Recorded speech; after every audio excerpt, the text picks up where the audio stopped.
Hello everyone and welcome to the channel. I'm Emmanuel, I'm an airline pilot, and today we will try our second attempt of doing 4 sectors in 4 hours. And for today I picked the Iberia Regional or Air Nostrum CRJ1000, and we're currently in Palma de Mallorca. We'll fly over to Ibiza, back to Mallorca, to Menorca, and finally back to Mallorca. Those should hopefully fit within the 4 hours, but we're going to see at the end of the day.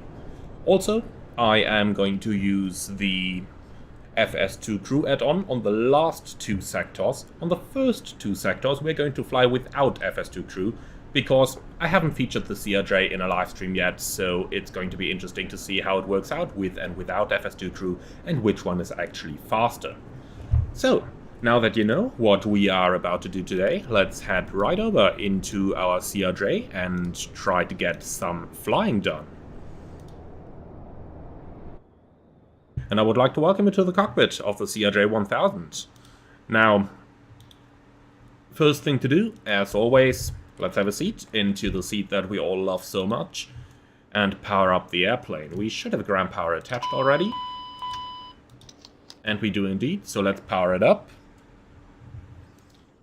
Safety inspection then, nose wheel steering off, hydraulic pumps off, landing gear lever down, speed brakes retracted, flaps in agreement with the indicator, weather radar is switched off, transponder standby, the manual landing gear release handle is down, and the emergency flaps in normal. Okay, so let's start aligning our IRS. That is probably going to take the majority of the time in the turnaround. And looking in the nav database, its current and position in it. We are just going to take the GPS position for this one. Okay, perfect. So with that, let's see. Our doors are open already so that we can start boarding as soon as we're ready. Hydraulics check. We have sufficient quantity. They don't look very well filled, but believe me, it works. Okay, and we have 0 PSI. So, pumps on, and we have positive indication on every system, and the pumps can go back off. Nav light on. Let's quickly refuel the airplane, and then we can start the boarding. So we are planned at 96 passengers, if I'm not totally mistaken.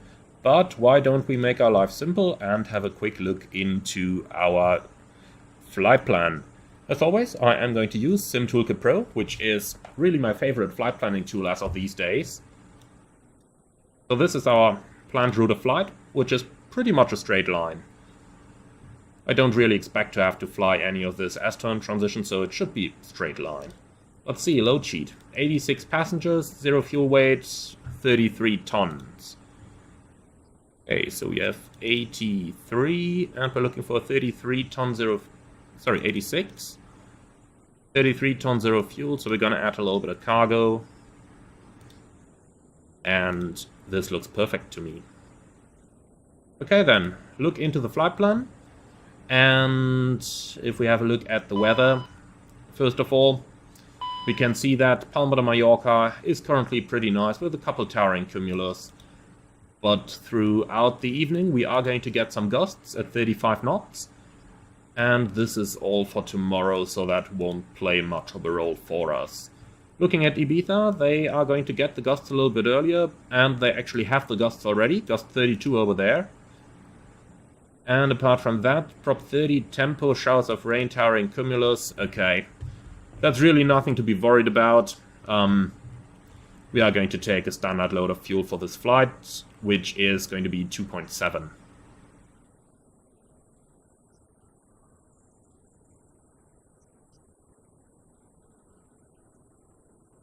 Okay, so let's see, 2.7, okay, they're probably going to put in a bit more, but that's fine with me. Alright. Very cool. So now that we've got the plane loaded, let's start filling in the routes. Going from Palma de Mallorca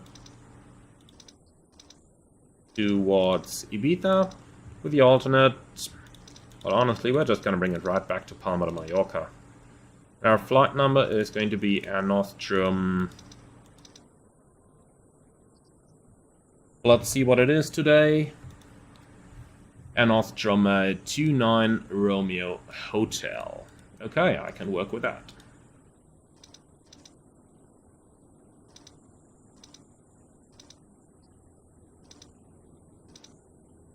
Departure runway, probably going to be too far right, but why don't we quickly have a listen to the HOTAS.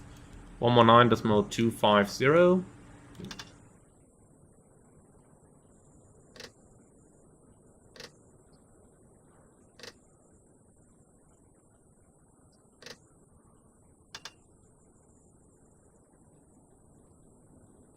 Visibility 1. 0 kilometers or more. Clouds scattered 3,000 feet. View towering cumulus 3,500 feet. Temperature +13. Dew point +7. QNH 998. Transition level 75. This was Palmet in Mallorca Airport HOTAS Information Alpha. This is Palmet in Mallorca Airport HOTAS Information Alpha. At time 1730. Departure runway 24 right. Arrival runway 24 left. Expect ILS Zulu approach runway 24 left. Surface wind 320 degrees, 5 knots, varying between 280 and 340 degrees. Visibility 1, 0 kilometers or more. Clouds scattered 3,000 feet. View towering cumulus 3,500 feet. Temperature +13. Dew point +7. QNH 998. Transition level 75. This was Palmet in Mallorca Airport HOTAS Information Alpha. Okay, so we have received information alpha, we know what we're about to do. I did in the meantime enter a little bit more performance information in the FMC, but that is nothing to worry about, just the standard stuff that you guys are probably aware of anyway. So, going ahead from there, let's put a little more performance stuff in there. So, average wind 273 at 45. So it's going to be a little bit of headwind, and the winds are going to be all the same on this one, with an ISA deviation of -5. Okay. Estimated time of departure is going to be 1820. Let's see if we can make that, but we should be able to. And finally, for the engine out routing, it's going to be quite simple. Palma de Mallorca, straight ahead, 20 miles, pick up the hold over there, climbing 3000. And finally, flex temperature, 55 degrees, very long runway, so no problems at all. Then, for the remainder of the systems, the pumps, the electrics are all on, fire detection test, and we see them all illuminated. Just gotta do it once again because we need to check the messages on here as well. And here we go, fire system okay. Then the fuel pumps are off. Everything neutral, everything off. Hydraulic pumps off.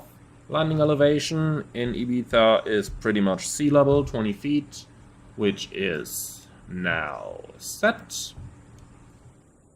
Okay, recirc fans on, packs, I'll just turn them on already, even though the APU is not on yet. Ice detector test. Sorry, windshield heat test, of course, is carried out. Signs on, emergency lights armed. Initial climb is probably going to be 6,000 feet. Let's pre-select that. And here we go. And the runway heading for the departure, 237. Coming over to the side panel, north wheel steering is off, stick pusher on. Let's do the test. Very good. We are going to use the nav aids, terrain display in use, because there is actually some pretty high terrain around Palma de Mallorca. And we'll set the V-speeds later. FMS nav source is selected, and with that we can go further to the side. MFD, I like to have the window open because it gives me a little bit more useful information. Like this. User bay overheat. Light test. Make sure that all the lights actually work and illuminate, which they do. Alright, thrust reverse is off, thrust levers shut off. We'll tune the navs in a moment. Door dampers engage, stabilizer trim engage, mark trim engage, turn on the standby radio panel, and with that our pre-flight is pretty much completed.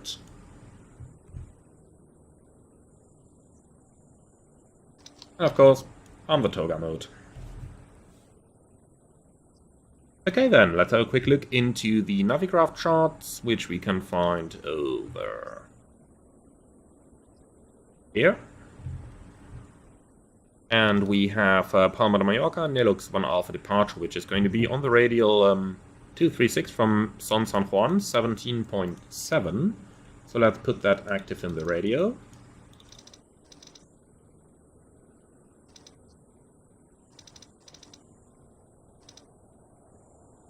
Until 18 dmi and then a left hand heading 171, intercept radial 224 towards Nelux. Okay, easy going. Now, since this is going to be a very short flight, let's also have a quick look into the arrival, but what we saw earlier basically matches what we have here. Let's go to the plan mode.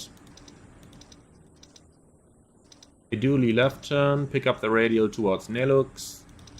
And then we have the standard arrival over here for the approach. Okay, looks very good to me.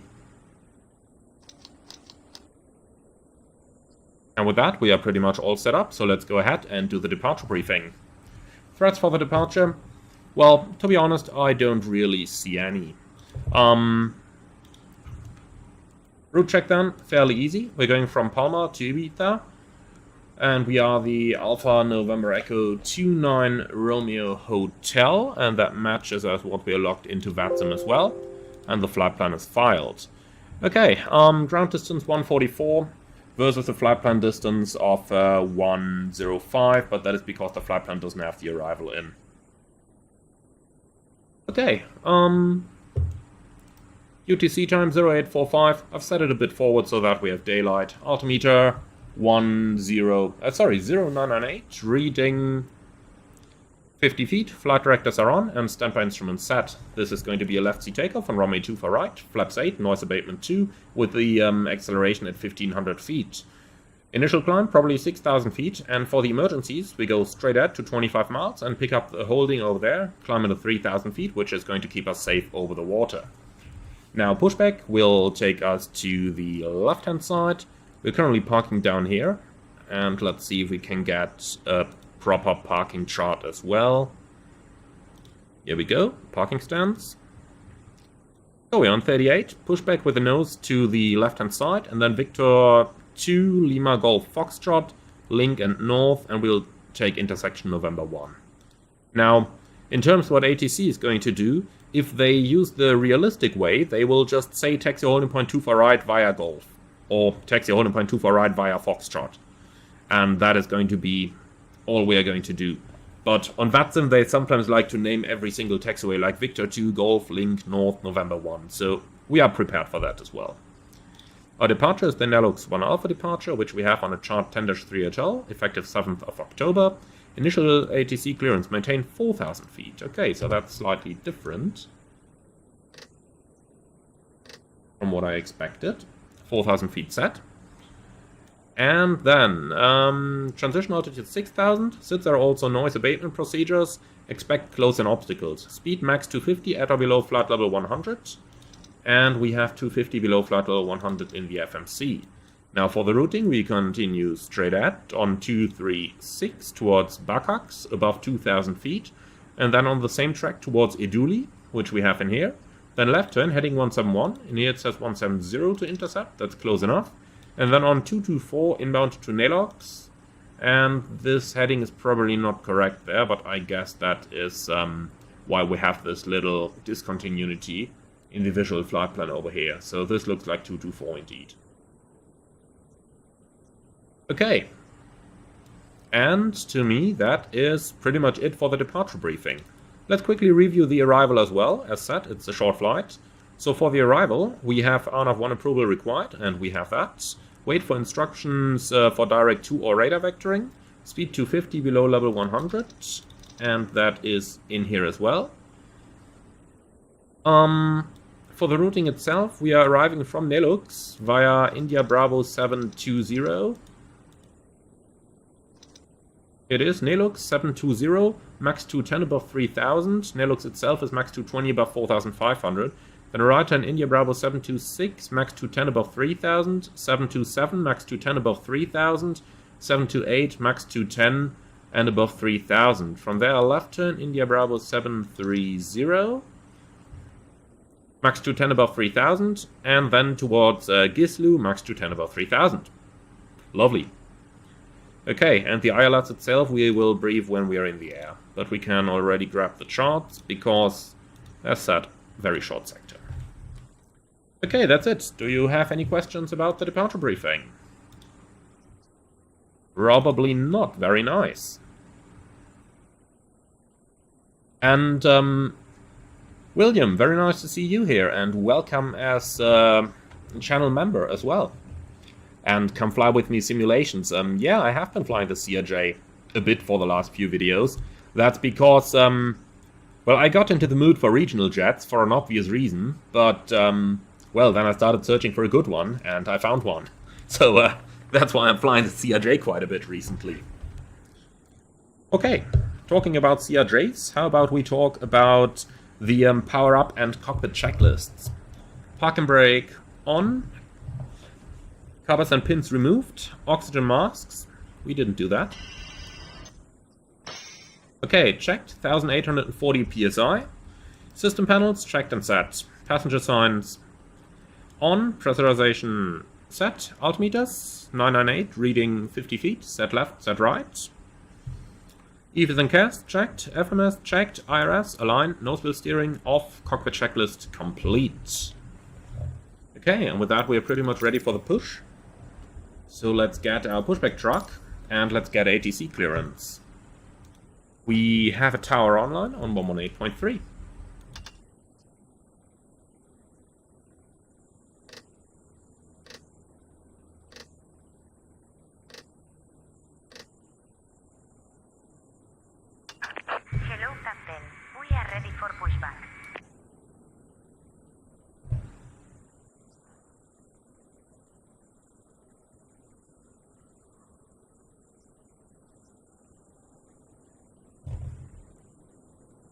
Alma Tower, buenas tardes, Air Nostrum 29er Romeo Hotel Information Bravo, request clearance to Ibiza. Air Nostrum 29er Romeo Hotel, buenas tardes, Alma Tower, clear destination Ibiza, Nelux 1 Alpha departure, active runway 24 right, initial climb 4000, squawk 6216. Air Nostrum 29er Romeo Hotel, cleared to Ibiza, Nelux 1 Alpha departure, Romeo 2 for right, climb 4000 feet, squawk 6216. Air Nostrum 29er Romeo Hotel, read back alright, report ready for the start on board. Wilco. Okay, 4000 feet, and the transponder 6216. And in here we have Nelux 1 Alpha, Romeo 2 for right. Okay, with that the clearance is verified, and that sounds about good enough to me. LM4 Tango Mike, good evening, we have information Bravo. Okay, let's prepare the airplane for pushback, and let's quickly say hello to the passengers as well. 118, the request of our clearance. Red jetway is no longer available. Lovely, so we're stuck with the jetway connected. Oh well, I'm just gonna ignore it for now.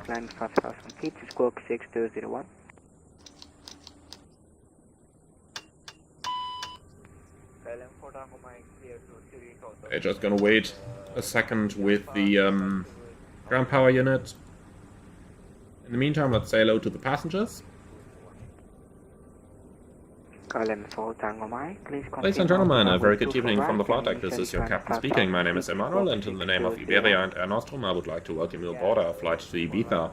Flight time today, 25 minutes, and we expect a smooth ride in 11,000 feet. Sit back, relax, and enjoy the flight with us, and if there is anything we can do for you to make it more comfortable, please do not hesitate to ask any of our cabin crew. Once again, thank you for joining us today. Okay, so the passengers are catered for. Then, let's see, the doors are still open. Okay, I hate to close the door while the jetway is connected, but I just don't see any way to remove the jetway right now. So, yeah, nothing we can do. Okay, the APU is running, and ground power can go. Parking brake set, shocks are removed. Iberia, correction, Air Nostrum, 29 Romeo Hotel, request push and start. Air Nostrum 29 Romeo Hotel, start and pushback is approved, facing east, so over Victor, QNH 0998. QNH 0998, push and start approved, facing east onto Victor, Air Nostrum 29 Romeo Hotel. Okay, so performance, we take a ride from the EFB, and with that, let's read the before start push checklist. Mobile devices off, beacon on, hydraulic set, doors closed, park and brake on, fuel. We have 2,760 on board, 2,450 required, and 2 pumps on. Takeoff data set, transponder on 1, before start push checklist complete.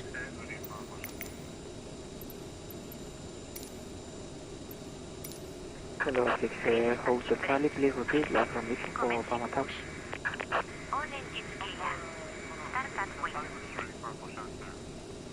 Roger, Condor 6 Hotel Charlie, start and pushback is approved, facing north over Tango 1, QNH 0998.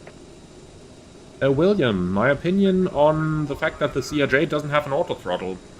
To be honest, it doesn't bother me too much. The plane flies very, very nice manually, so I see absolutely no reason to have an auto throttle on this. And if I need to have an opinion on it, then, well, then my opinion is actually that it is a good piece of training for us to go back to some basic piloting skills, in that we finally have to handle some manual thrust there. Okay, and we are beyond the red line. Start engine number 2. 2, and the timer on. No timer today? That works. Okay, all pressure and 1 and 20%. Fuel on.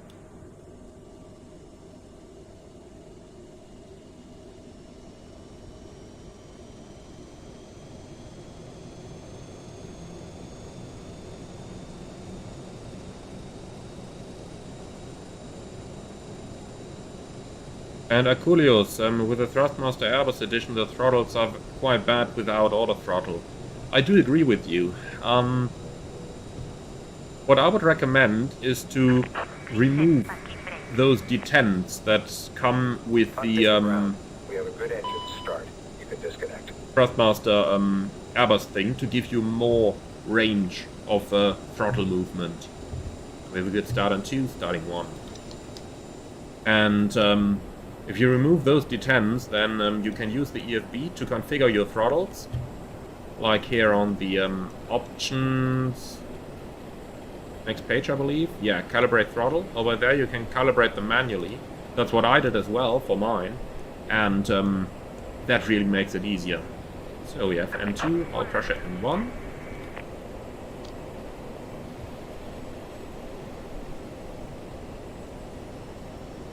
But I do agree, the range of movement on the Thrustmaster Airbus throttles is really too little, and that is actually the reason why I have abandoned using them, and why I'm using the Honeycomb Bravo now.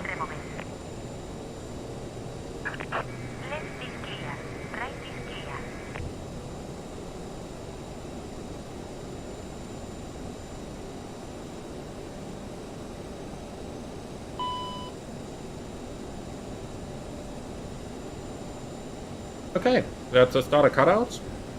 Engine number 1 stable. 2 good starts, clear disconnect. Why do we show ground power available? Interesting. Oh, it's gone. Thought it would have been removed when we removed the wheel chocks. Oh well, so be it. Okay, so throw beat on, APU off, manual thrust flow on the reversers, flaps 8, and let's do the flight control track. Voila, full down, neutral, full left, full right, neutral, rudders, left, right, neutral. Okay, after start checklist. Anti-ice, off, low, on, AC/DC, checked, fuel thrust flow, manual, CAS, checked, nose wheel steering, armed. After start checklist complete. 7001 responder, unit Romeo Charlie. And Nostrum 29 Romeo Hotel, request taxi. And Nostrum 29 Romeo Hotel, continue taxi Victor 1 Lima Golf, Foxtrot Lincoln North, holding point Hotel 2 runway 2 for right. Area 29 Victor Hotel, taxi Victor 2 Lima, whatever that was, and basically via gate Foxtrot holding point 2 for right. And Nostrum 29 Romeo Hotel, confirm Victor 1 Lima Golf, Foxtrot Lincoln North, to holding point Hotel 2 runway 2 for right. FM, Victor 1, Lima Charlie, sorry, Lima Golf, Foxtrot, Link, North, holding point 2 for right. Yeah, North. Go right, thank you.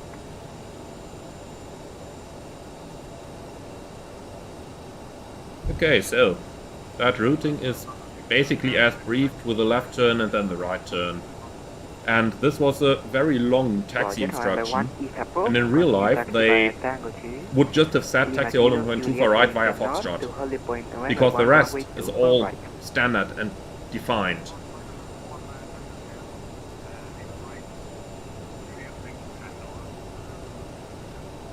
Go right.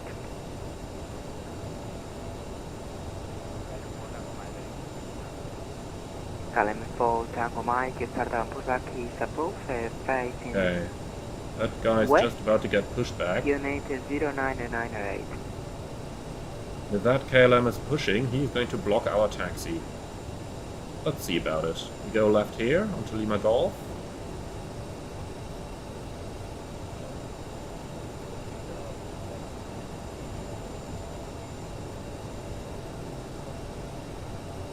In this case, the startup is approved. Okay, let's review the taxi brief, the takeoff briefing.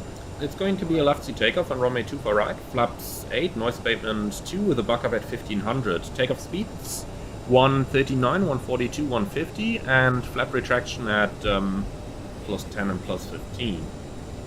Okay, so next to the right, via Foxtrot. We're clear left and clear right.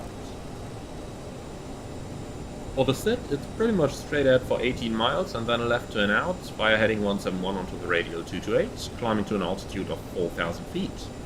Apart from that, we have an engine outset that takes us straight ahead for, let's see, 20 miles, and then we're going to enter the holding over there in 3,000 feet to carry out any abnormals.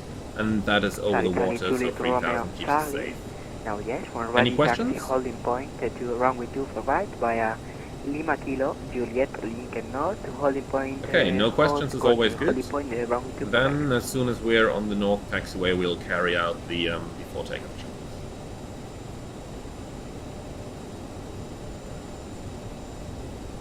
And just in case you guys are wondering why I am actually not using the charts right now, or at least why I haven't brought them up on my stream. I've flown to Palma like 300 times in real life now, so I'm fairly familiar with the airport. Of course, you should still have the charts up, and in real life on the EFB we do, but since the Aerosoft CRJ doesn't have charts on the EFB yet, they are going to be added with the next update the developer has promised. But since they don't have them yet, that means that I norte. Well, we don't have him in the sim. So, I do have him on my Lima Kilo iPad. Juliet Link Norte. Anyway, let's go ahead with the taxi Patron, checklist. Charlie Television, Romeo Flaps Charlie, 8, gracias. flight controls, tracks, Correcto, trims, break taker not green, 229 Romeo 7.5. Hotel wind 200 west 5 knots runway 2 for right, clear for takeoff. and also on 29 Romeo Hotel, runway 2 for right, clear for takeoff. Okay, let's continue the checks. Thrust reverse is armed, everything has checked, BTMS, that is the brake temperature monitoring system down here, 0, and the cabin is ready. Taxi checklist complete. I talked so much that we still had to read the checklist, so we didn't even ask for taxiway November 1, but it's fine either way. Okay, so we've got our clearance, that means the radar is going on. Lights on, strobes on. Cabin crew, please Surface take your wind seats for departure. 200 degrees.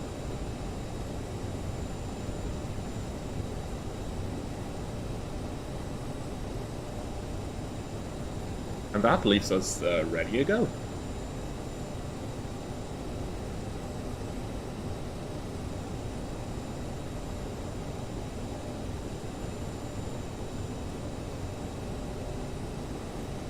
Okay, clear on the approach and clear on the left. Let's take as much of the runway as we can.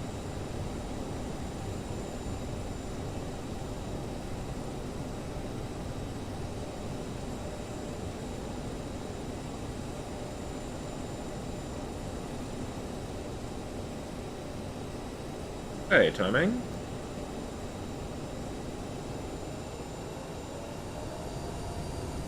Stabilized.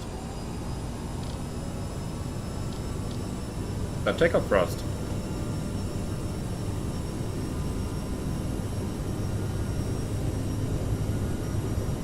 Takeoff thrust set, indications normal.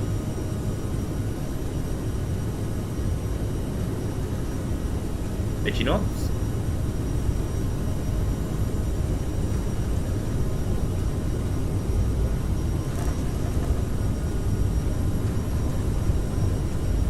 D1, rotate. And for Tango 9, please squawk in 6201. You're up. Positive rate. Voyager, Calent for Tango Mike, continue taxi via Foxtrot Lincoln North, holding point, hotel 1, Yeah, runway 2 speed. for right. Autopilot. Voyager, Foxtrot Lincoln North, holding point, hotel 1, runway 2 for right.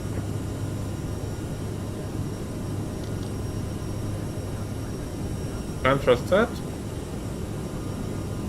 Back up.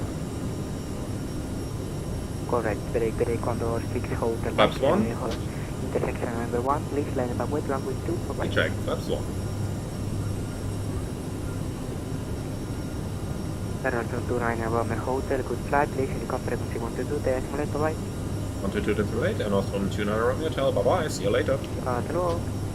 Stop. Back. Flaps up. Stop. No lights. 250 knots, please. And we'll climb to the cruise level straight away, which is going to be 110.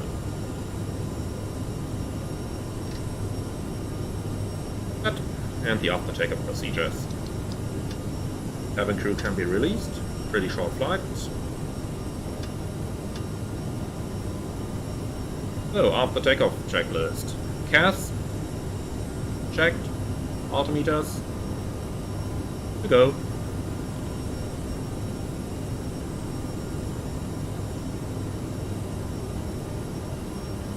And with that, we are airborne. Condor 6 Hotel Charlie, wind 200 west, 5 knots, runway 2 for right, clear for takeoff.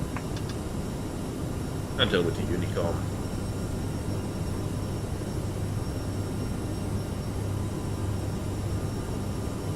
So that's the routing. First of all, set standard.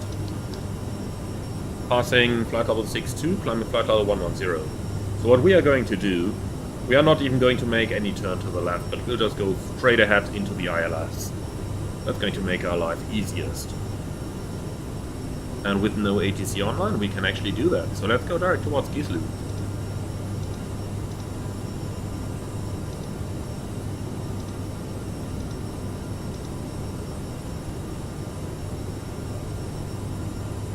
Okay, well that's not Gislu. I've clicked the wrong button. Gislu and over here. Okay, that must be a bug, how it sequences those waypoints. Going direct to Budby is fine for me as well. Map is available, and we're in FMS there.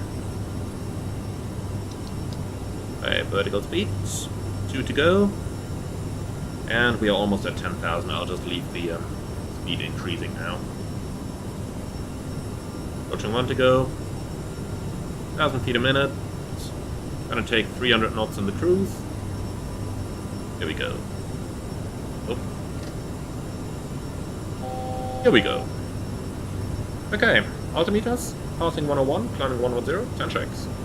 Fuel is balanced, and we have 2 pumps on. Lights off, APU off, air conditioning and pressurization, 4.3, climbing and set. Fasten belts, yeah, we can release them. Off and monitoring 1 to 1.5 in a second.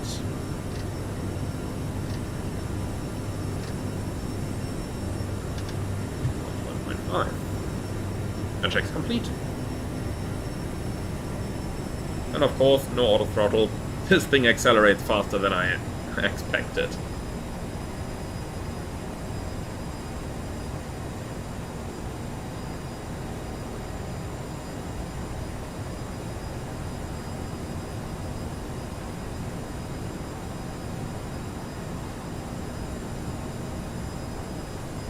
So it's going to be a pretty short cruise. Therefore, let's start straight ahead with the setup for our arrival into Ibiza. And William, question there in the chat, are most taxiways bidirectional or one-way only? Usually they are bidirectional. Of course, there are certain airports that have certain systems, so for example, in Frankfurt, November and Lima will be one direction only, depending on which runway is in use. But ATC can deviate from that, and they do quite often, to be honest.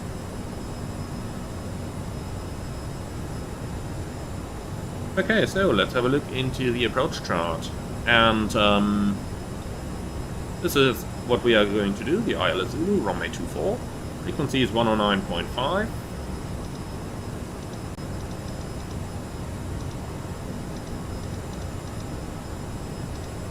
And that's active on both sides. Course is 241. We can set them now. So that's roll mode.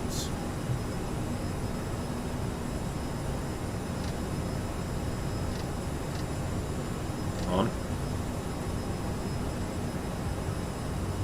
Here we go. FMS 1.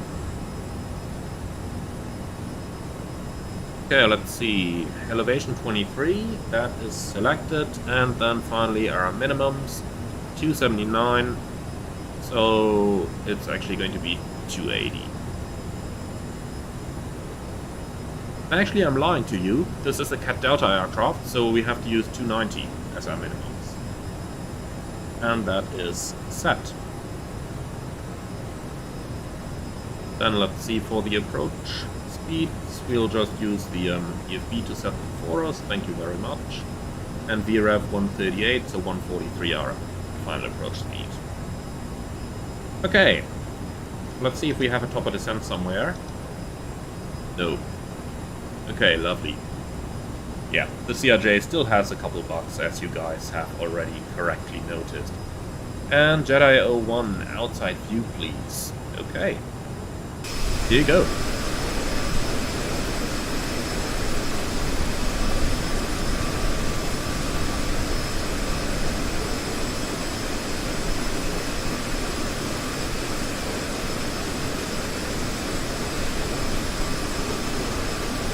Alright, we just have to go right back to the cockpit though, to do the quick rest of our briefing, and then we'll already start our descent. So we talked about the star and the approach already, so the only thing I want to review is frequencies, courses, minimums, and if we take those directly from the chart, then we end up with frequencies 109.5, active, courses 241, we just set them, minimums 290 and 290. And that's it. Any questions? Nope. Okay.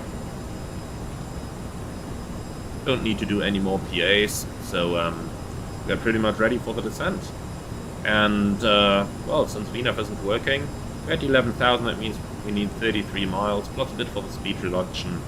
We need 39 miles-ish, which we have just now, so let's start our descent. The entire arrival is pretty much over the water, so we can just do it like this.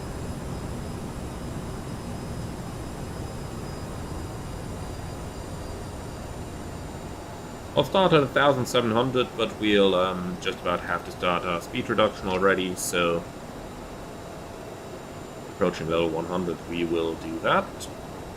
And I do have a feeling like this airplane is not actually following the FMS routing. No, not. Direct 2, direct bad B, execute.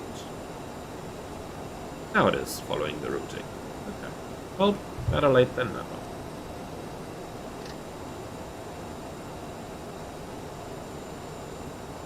Okay, altimeters, level 98, descending 3000. Well, first of all, we can go to the QNH, which is 9098. And then we can do the 10 tracks. So, fuel is about balanced, with 2 pumps on, the lights are coming on, seatbelts on, air condition and pressurization, 3.8, and, well, it's moving, set, even though it shouldn't be climbing. Oh, what else is there to do? Well, 1 to 1.5 deselected, 10 checks complete. And then we can do the approach checklist. Pressurization, set, CAS, checked, altimeters, 998, passing 8,200, set left, set right, and landing data set, approach checklist complete.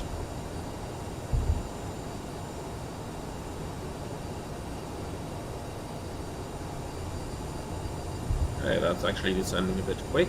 Let's use 1,000 feet a minute.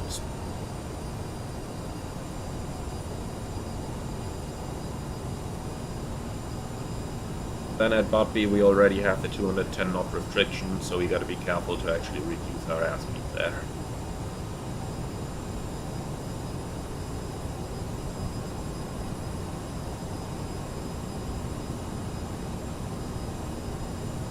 Satellite, nice to see you. The disappointment when noticing there is no top at descent is real. Yep.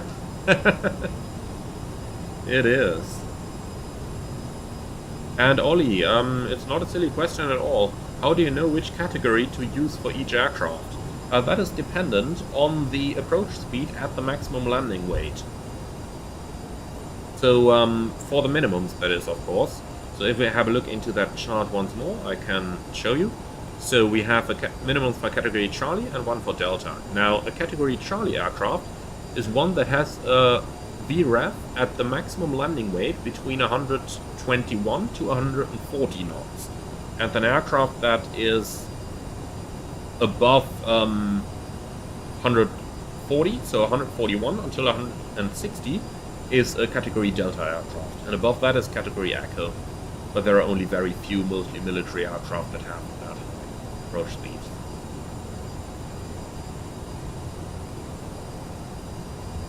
Okay, we can see the glide slope alive in blue over there. Let's descend a tiny bit quicker so that we still have some room to reduce our airspeed. In a few moments. And Bootwin, about the 737, is it true that you cannot extend the speed brake above the detent limits during flight? Well, yeah, that's why you have the flight detent on the speed brake, so that is the maximum you can use in flight. Okay, approaching Basti, 4 miles to run. We start our speed reduction towards 210 knots.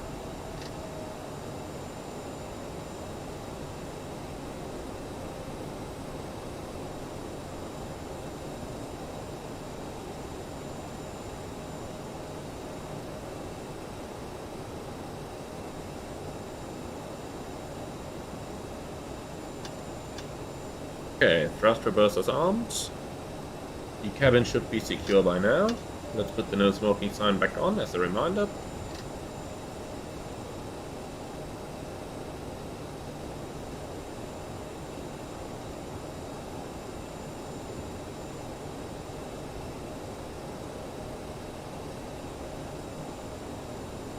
Okay, and approach is armed. Lita traffic Air Nostrum to Nana Romeo Hotel at 15 mile final runway 24.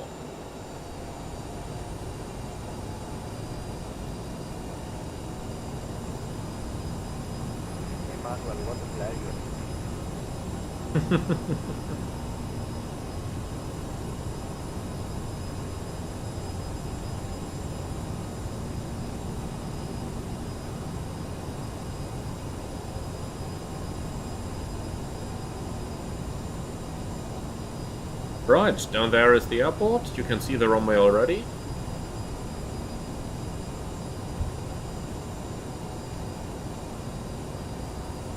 And Jedi 01, is the flight director a bit bugged? Yeah, it is. It's definitely not perfect.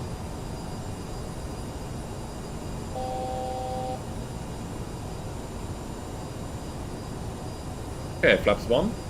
Speed checked, flaps 1.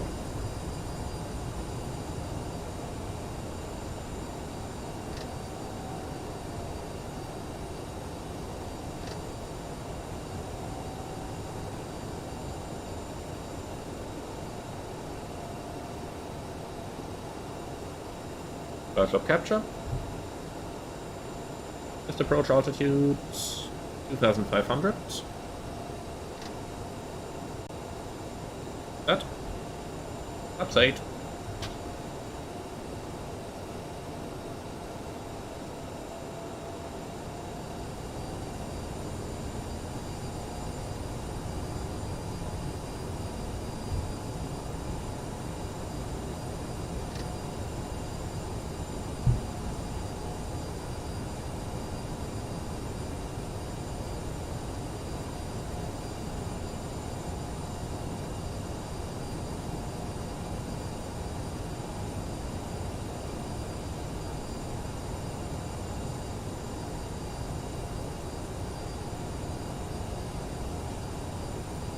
Okay, latest weather in Ibiza at the moment, 290 at 17, gusting 28. And the QNH is 1000 now. Oh, QNH 1000. And let's see, that is going to be quite a bit of wind, so we'll approach at VREF plus 15. 138 is the VREF, so 153 is going to be our final approach speed.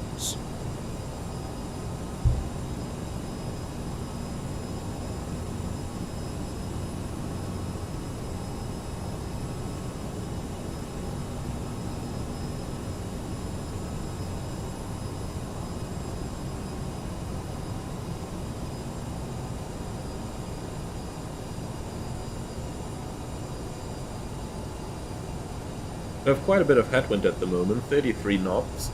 That's why I'm keeping the speed up at 180 at the moment, because we don't need to slow this down unnecessarily, do we?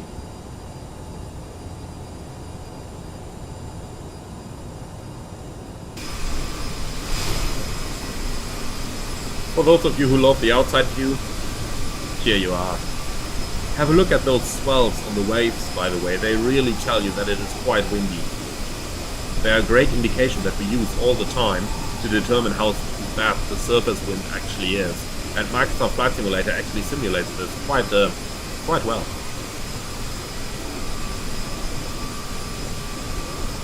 Alright, back to the flight deck. 5 miles to run, flaps 20. We can start our speed reduction. Looking for 153 knots, final approach speed. Gear down. Flaps 30.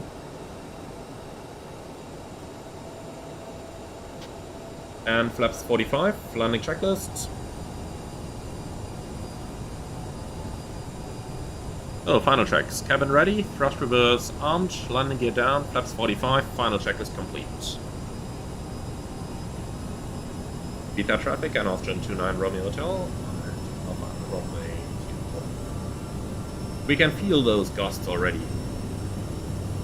That is going to be an interesting landing.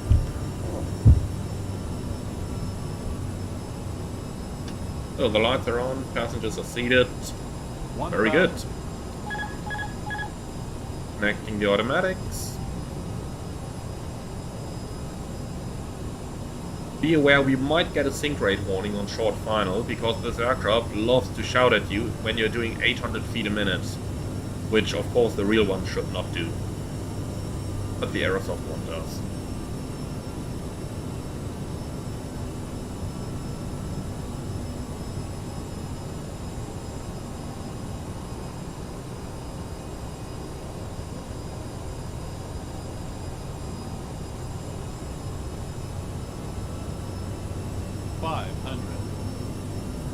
Continue.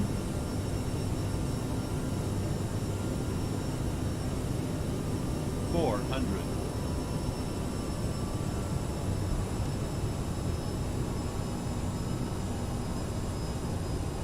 300. And here we go. Now we can feel those gusts. Minimums. Continue. 200.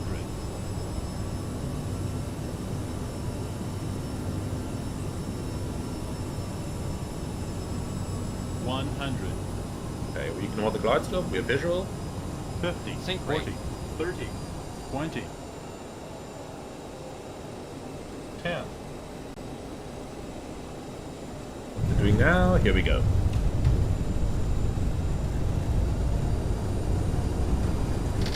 Okay, speed brake up. Thrust reverse normal. 100 knots. 80 knots. And on to manual braking. 60 knots.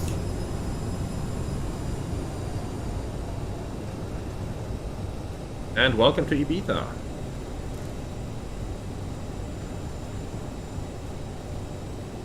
Oh, that's sector number 1.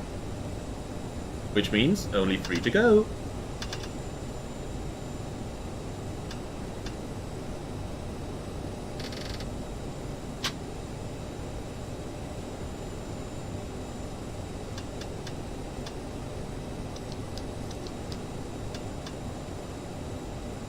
Ibiza traffic and Austrian 29 Romeo Hotel, Romeo vacated, taxiing to the gate.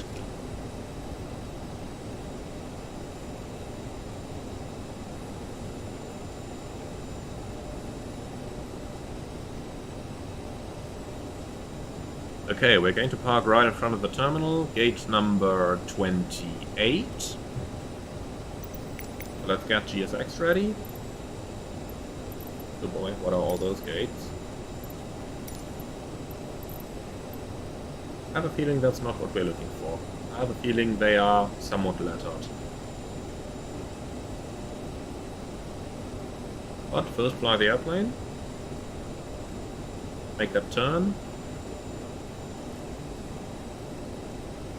And here it says 25 Bravo. Let's see if we have anything. No. Okay, you know what? Let's try. 828. No follow me required. Thank you very much. And over there they spawn. This is 27, so we have one further to go.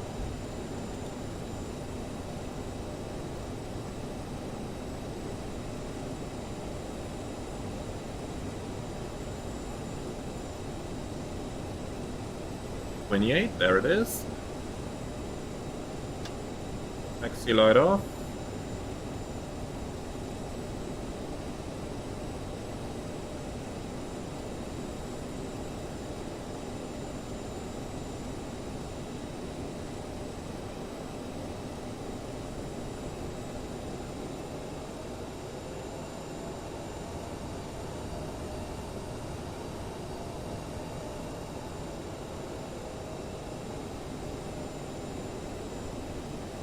Okay, CRJ1000 on the guidance.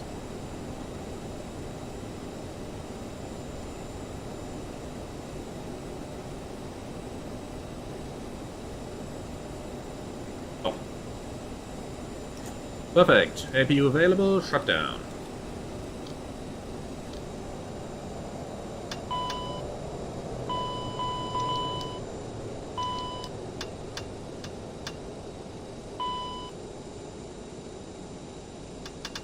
Cabin crew, doors to manual and cross-check. Exercise caution due to high winds.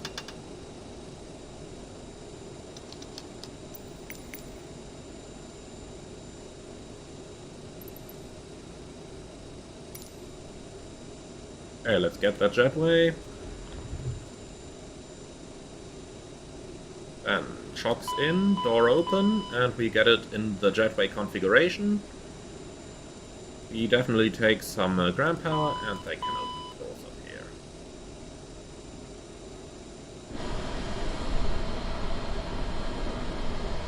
here. And here we go.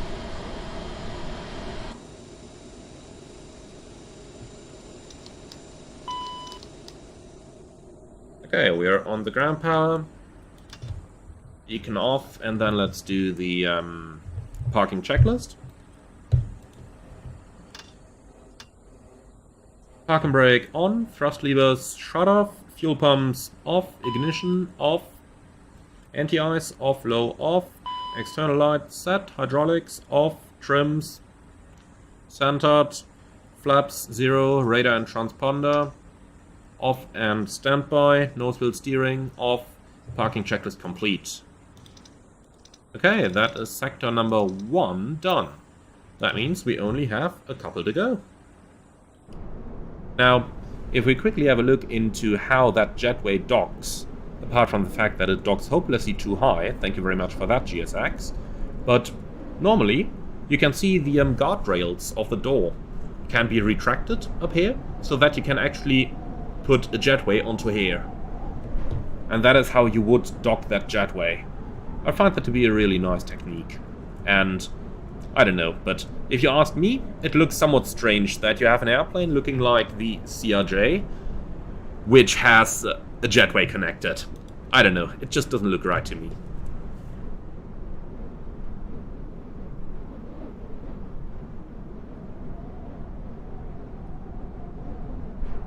And Scotty94, unfortunately I don't have a starting date for the new job yet, unfortunately.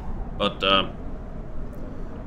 at some point this year, that is what they say. Okay then, let's have a look into that landing rate monitor to see how I actually managed to get ourselves down.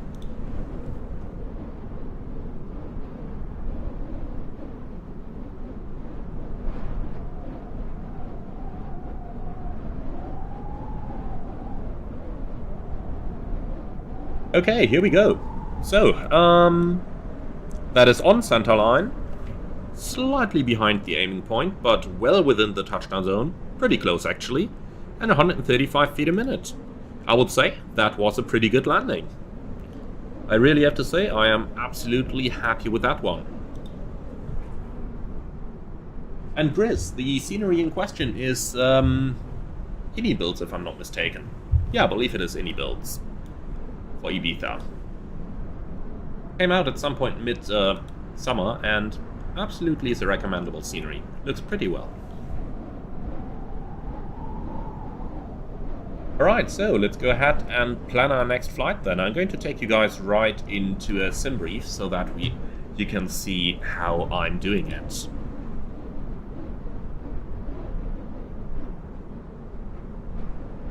And here you are.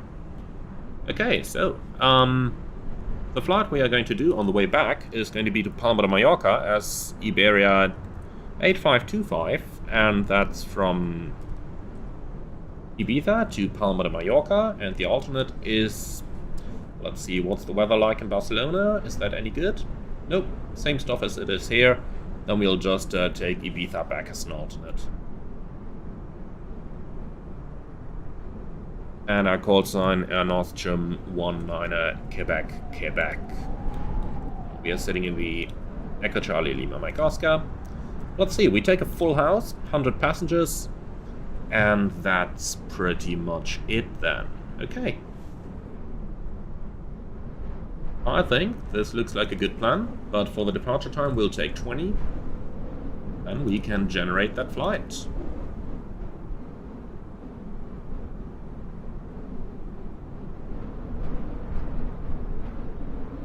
And William, the wind sounds horrible even in the gate. Yeah, you are right. Let's go. Back to the flight deck view, then we don't see that anymore. Okay, why does it say cruise level 110 and then level 100 immediately in the flight plan? Well, it's fine for me, but when we're filing this one on VATSIM, let's make absolutely sure that the cruise level is correct. So let's change this 100. And the operator is Air Nostrum. Okay, file. Thank you very much.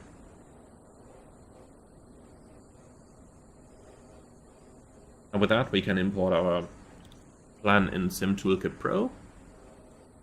Flight planning. Takes a little while. Sometimes it likes to hang up. Here we go.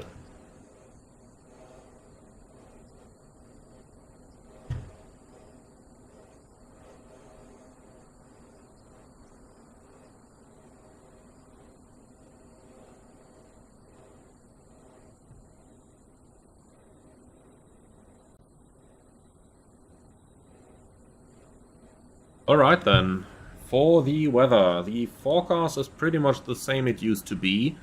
So let's see, in Mallorca, still good, 17084. Those gusts, yeah, they should be arriving now, and we haven't already in Ibiza, but there's no reason to take any extra since it's almost down the runway. So, 2,358, let's make that 2,500, and then we know how much fuel to uplift. That should be more than enough for us. So, performance. This time we have 100 passengers on board, giving us a zero fuel weight 34.4, so we need to take a tiny bit more. Here we go, 34.4, and the fuel 2,500 we said we want. Here we go. Okay. That looks good to me. So, second sector of the day. Let's head over to the first officer's seat. We want to have some fun after all. And this definitely makes things a little bit more interesting for me. Right, so you guys know the drills. Let's go ahead and program the flight management system. And where is the transfer button? Here it is. So now you can see that on the primary flight display we have that arrow indicating to the right, and this tells us that the right side is now the side supplying the autopilot with its data.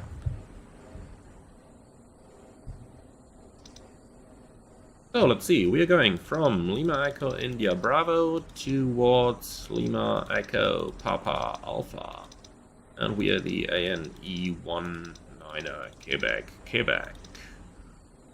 Execute that. Departure, runway 24.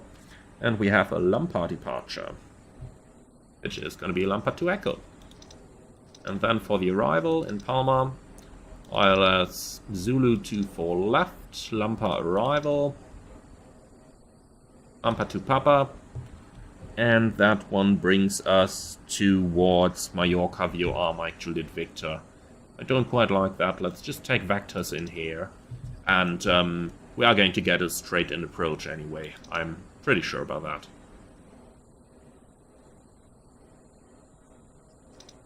Okay, so for the load, we have 100 passengers. The fuel is 2,530. And the cargo, what's that if we add it up? It's 1,400, no. 1,141. Now you guys know why pilots need to do all this stuff in the assessments. calculating and mental mathematics and all that kind of stuff. This is the mathematics we have to do on a day-by-day basis. And I'm sure if you guys are actually going to review the live stream, you will figure that I did some errors in the mathematics. That might very well be the case. And don't even try to excuse myself. But that's why all the important stuff is actually calculated by both pilots. And even though we have to practice this kind of stuff in our assessments and have to show that we are good at mathematics in the assessments, on the line we actually try to do everything as much as somehow possible by reference to a calculator or whatever. I mean, personally, I have an Apple Watch, and whenever I have to calculate something in order to avoid some stupid mistakes that otherwise would not have to happen, I typically just use the Apple Watch to calculate all the stuff I need. Makes my life easy, and after all, that's what the job is about, isn't it? Don't need to make a life any more complicated than what would actually be needed.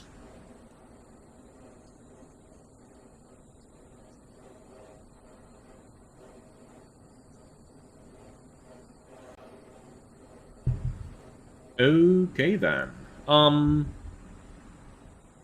Charts, what do the charts say? Am I the only one trying to pronounce this like, what does the dog say? No. Let's not get down that road. Let's not get down that road. Okay, so, here we are. Let's see, initial climb 6,000 feet.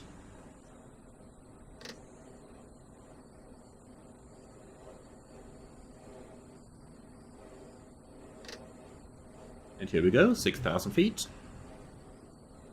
What else do we need? Runway heading, still set. Speed, still to be set. You can get rid of the minimum on the other side, put it into nav mode, reset that chronometer, and that should pretty much be it. Okay, then let's do takeoff briefing. Threats for the departure. Well, there is a chance for some wind shear on the departure, so we'll be using the wind shear escape maneuver on the first sign of actual wind shear happening, which is firewall the thrust levers, make sure the speed brakes are retracted, press the toga button, and disconnect the auto throttle. Well, we don't have an auto throttle, but you guys know where this comes from. So, from then on, pitch to 15 degrees, thereafter we follow the flight director, and the first pilot who notices that we are clear of wind shear is going to announce it. Then we go into the normal after takeoff sequence. We'll be reducing the thrust pretty quickly after that, so that we don't overspeed the flaps. And if we just talk about it, our flap overspeed at flap 8 would be 230 knots. So if we're getting anywhere close to there, then we got to be very careful. Apart from that, resume the normal after takeoff profile, tell ATC is applicable, and that should pretty much be it. Let's do a route check then. Going from Lima Echo India Bravo, Lima Echo Papa Alpha, Alpha November Echo 19 Quebec, Quebec. And if we have a quick look into that, then we are locked in with that call sign as well. Okay, what else are we going to do then? Well, routing, Lampa departure, Lampa arrival, that's all in. And distance 122 versus 123. Sorry, 134. That's... Actually, you know what? Let's just insert that arrival transition.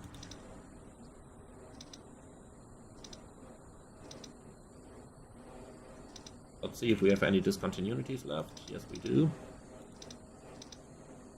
That looks better to me. Okay, 143 miles. The alternate is in as well now. UTC time 0942, altimeter 1000, reading 0. The MFRA is 1000 feet. In case of emergency, straight at 25 miles, that leaves us over the water. The MSA down here 2800, so 3000 feet is going to keep us safe. For the taxi, it is going to be a pushback with the nose to the right hand side, and we go out by here. Charlie. Sorry, Echo. Charlie.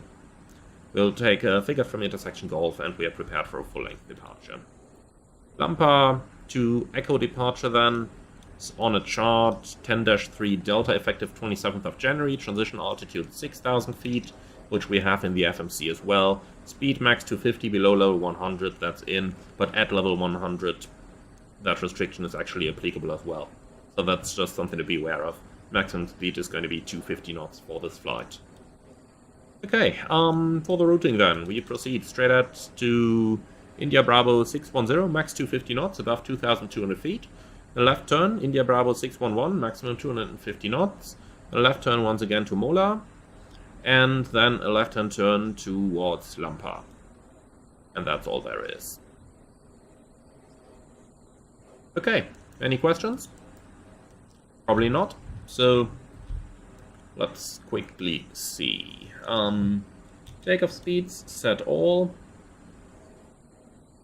And the trim, they say 7.8.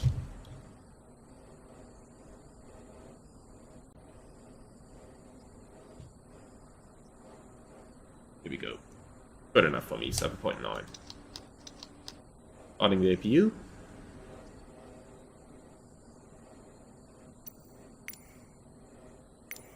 This time I'm not going to forget to operate the jetway.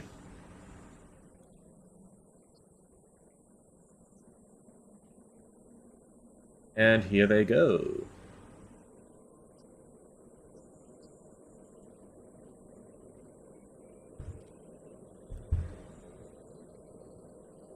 Okay.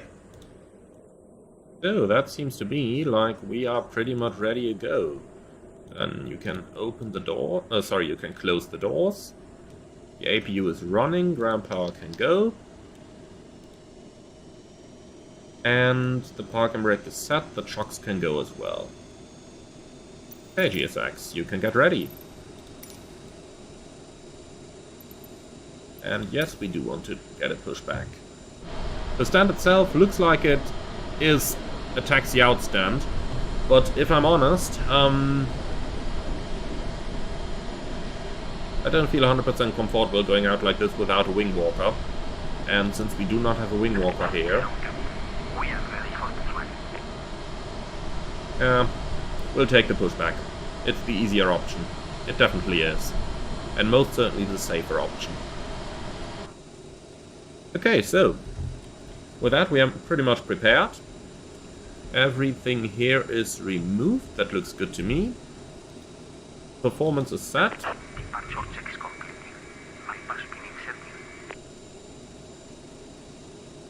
Okay. Cockpit checklist. Passenger signs on. Pressurization set. Altimeters 1000, reading 0, set right and set left. EFIS and CAS checked, FMS checked, IRS aligned, nose wheel steering off. Cockpit checks complete.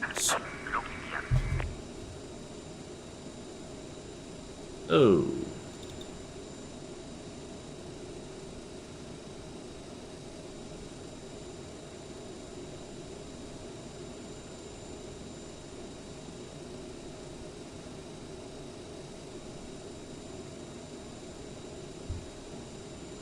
I see a Palmer approach controller just came online, but not sure if he's actually covering Ibiza as well. Just sent him a message. In the meantime, oh no, let's not fiddle with this quick edit stuff. We'll just take a straight pushback then. No, we don't release the brakes yet. We'll just wait for the answer of the controller if he covers Ibiza.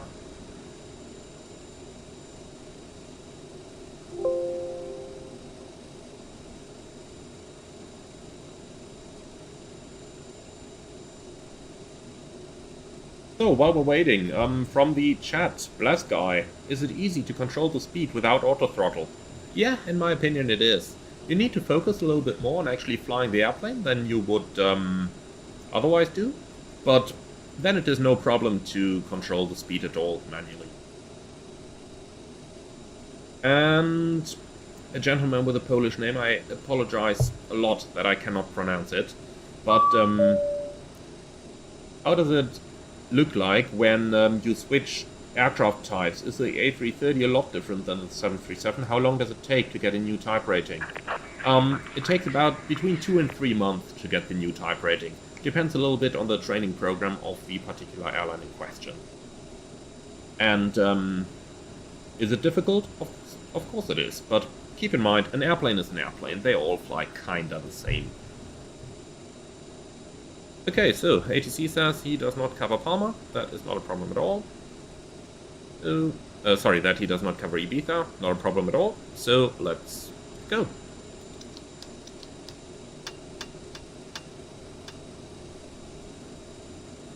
And we can run the V4 start push checklist. Mobile devices off, beacon on, hydraulics on, doors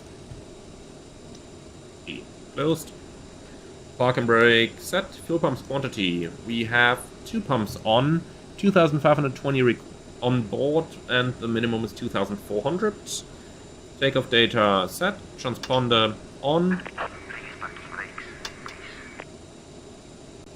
And that's the before start push checklist complete, and the park and brake is off. Beta traffic, and Ostrom 19 Quebec, Quebec, pushing back, stand 28.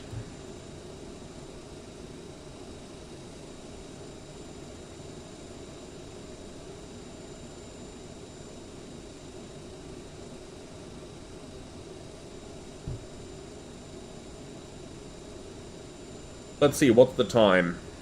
1918. That's good. So we'll probably even make it on time to Palma, which means that finally we will probably be able to make it this time with 4 flights in 4 hours. Okay, but to do so, let's go ahead and start the engines. N2, all pressure, N1.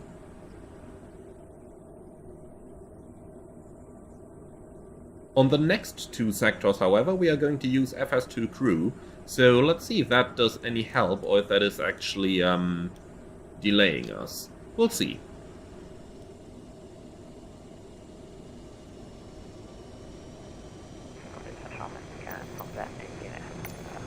Okay, you may stop the pushback.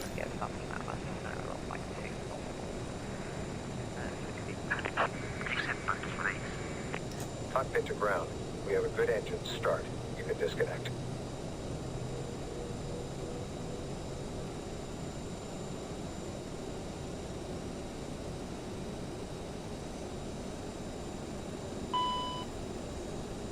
Okay, good start in number 2, starting number 1.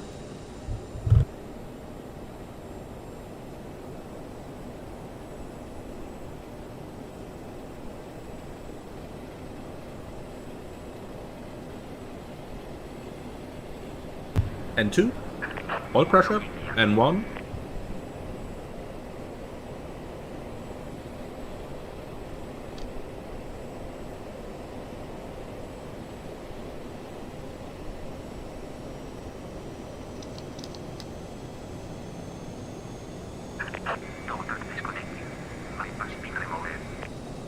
Okay, ground, you're clear to disconnect. See you on the left side with a pin, and have a good day.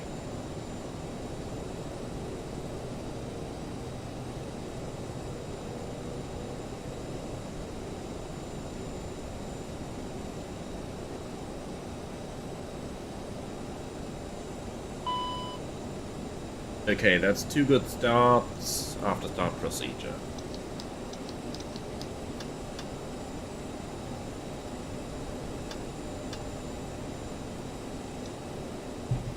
Flight control track. Full up, full down, neutral, full left, full right, neutral, rudder, left, right, neutral. After start checklist. Anti-ice, off, low, on. AC/DC, check. Fuel cross flow, manual, CAS, check. North wheel steering, armed. After start checklist complete. Beta traffic and Ostrom 19 Quebec, Quebec. Taxi or hold and point runway 24. Okay, the ramp agent is gone. Let's go.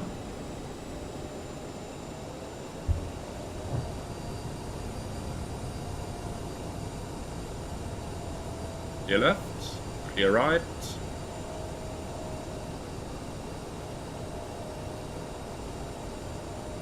One guy on the approach over there, as we can see. Let's see who is going to be at the runway first, him or us. According to TCAS, he's 5 miles out now. Probably going to be him landing first.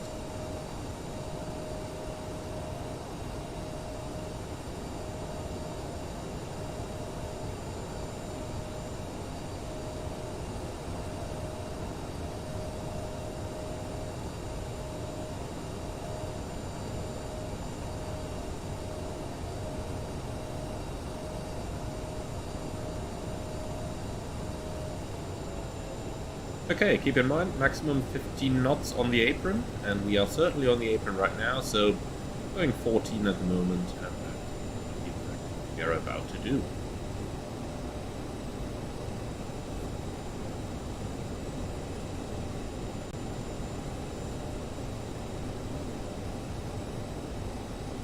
And then, of course, reduce the speed. Traffic from the engine hotel, we're 5.5 miles on runway 24 right meter.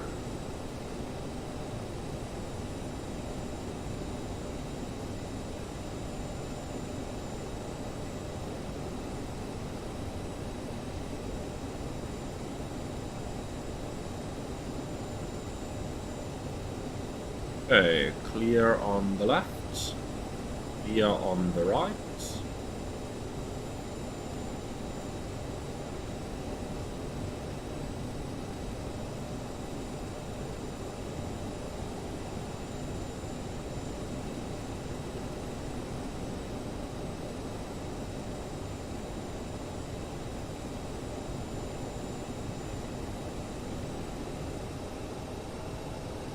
Oh, takeoff briefing. Right to takeoff, runway 24, flaps 8. We do this.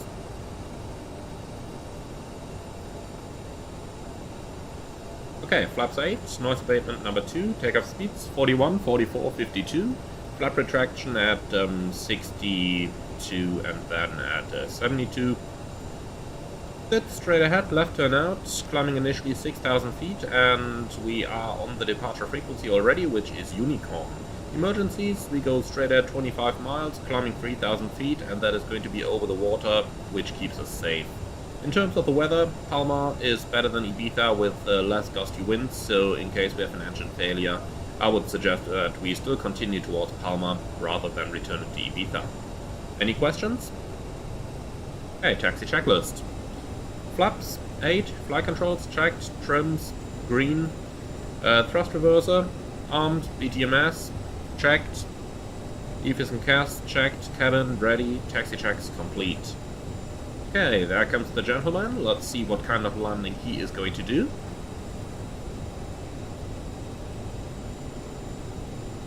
Ibiza traffic and Nostrum 19 Quebec, Quebec, behind the landing traffic lining up runway 24 behind. Okay, while he's still on approach, let's add this. So that's the line of flight complete. Now let's see.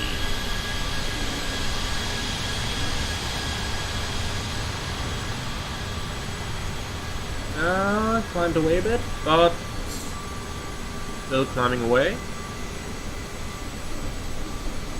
There he goes. Well, that was alright. Within the touchdown zone. Let's call it that.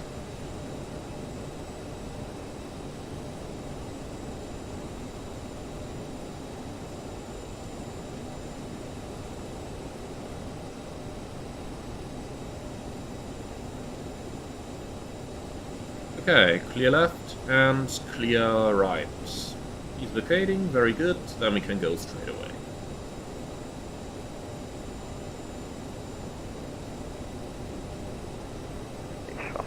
Contact Julia Hotel vacated runway 24. Ibiza and Nostrum 19 Quebec, Quebec, taking off runway 24.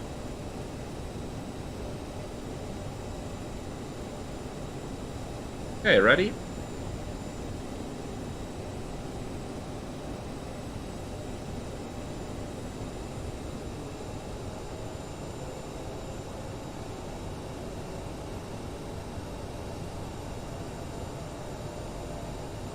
Timing, stabilized. Let's take off thrust.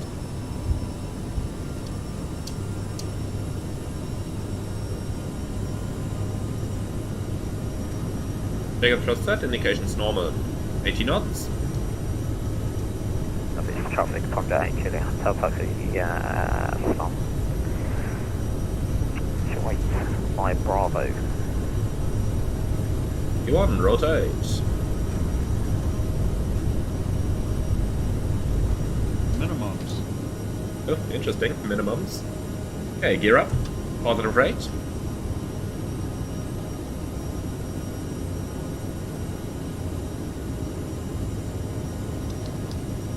FMS2.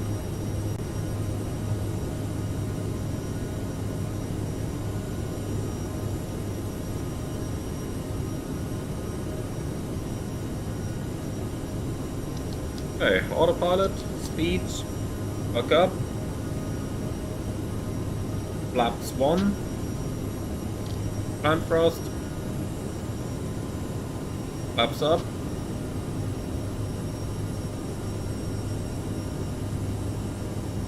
and flaps up, relax, speed 250. Oh, feels quite smooth to me already. Looks like we cleared the turbulence. Cabin crew released.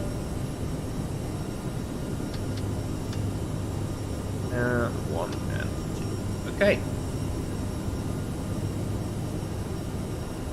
So, climb to flight level 100.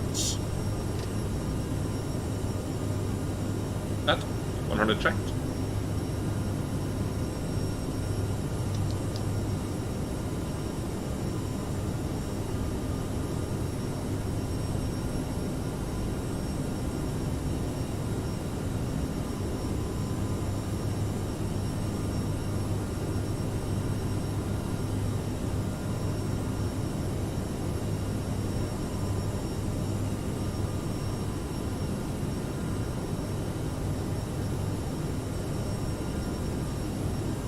Kevin, good afternoon. We're looking at your CRJ flights lately, and it's making me want to fly it again after keeping it in the garage for a while.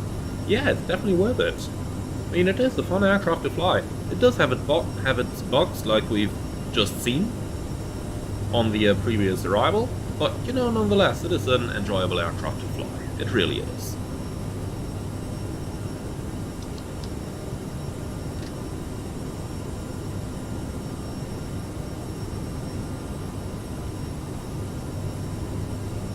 Okay, set standard. Passing. Oh, no, set standard. Oh. Interesting. Might be bugged on the right hand side. Let me do it this way. Passing 69, climbing 100, after takeoff checklist. CAS, checked, altimeters, standard, after takeoff checks complete.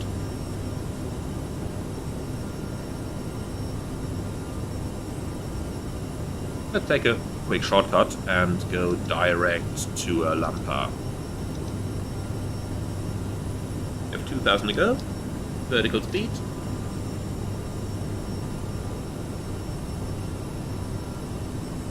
And for those asking about the auto throttle earlier on, as you can see, I can perfectly keep the speed with manual thrust. I mean, 5 knots of deviation really is negligible. And we have 1 to go. Going right over the island of Formentera here. Something I really like about the CRJ is that due to its relatively low mass, you get that response from the airspeed straight away when you enter your change your thrust. So you get pretty much an immediate feedback, which makes it possible to steer this airplane very precisely. I really like that. Okay, in the meantime, let's set the landing speeds. And back to the FO's side.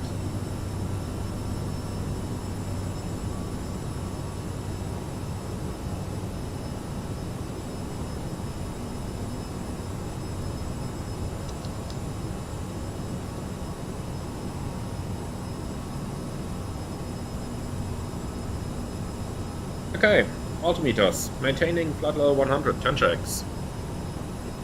The fuel is balanced with 2 pumps on, lights off, APU off, air condition and pressurization 4.1, slightly climbing, set, fasten belts, auto, recall checked, monitoring 1 to 1.5, 10 checks complete. Okay, let's get the HOTAS of Palma. No gate piece with Palma to Mallorca information, Bravo. This is Palma to Mallorca at its information, Bravo. At time 1900 Zulu, expect ILFC approach arrival runway 24 left, departure runway 24 right, transition level 075, wind calm variable between 180 and 290 degrees, visibility more than 10 kilometers, view at 3,000 feet, temperature 2.6 QNH 998, no decrease with Palma de Mallorca information Bravo. Okay, we've received information Bravo. And let's do a quick setup. We need 109.3 on the radios. Minimums for this one is going to be 240. There we go. And then quickly set the courses as well.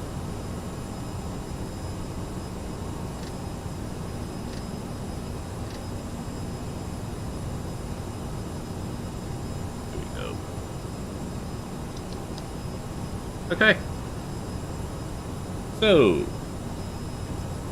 for the approach briefing then, we are going to arrive via the Lampa to Mike arrival, actually via the Lampa to Papa arrival, and this is going to lead us from Lampa above 6,000 feet, Papa Alpha 400 above 5,000 feet. Let's quickly check this in the FMS as well.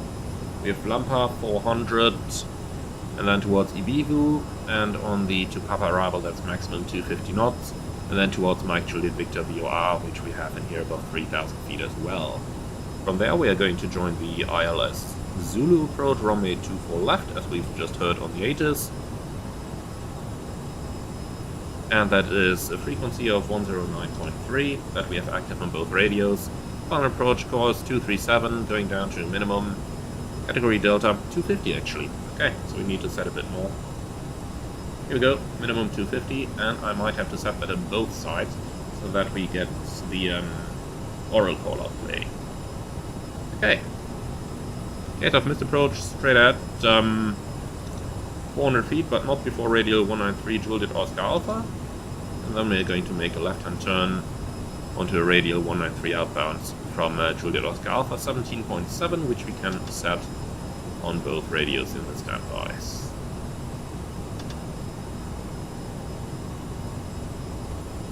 Okay. So the arrival itself, starting at 7.5 miles, that's the Fox point, 2,500 feet, 3-degree glide, and the missed approach as discussed. We're going to vacate the runway via Sierra 1 or Sierra 2. I'm aiming for Sierra 1 on this, and then we'll taxi to the gate. We'll have to see what they are going to give us exactly, so I do expect somewhere again over here in the 40s. And that's the entire approach briefing. Any questions, comments, or concerns?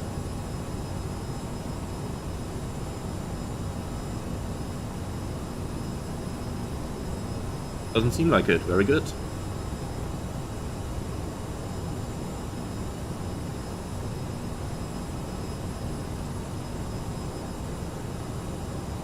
And you know what? Let's go ahead and call Palma arrival already.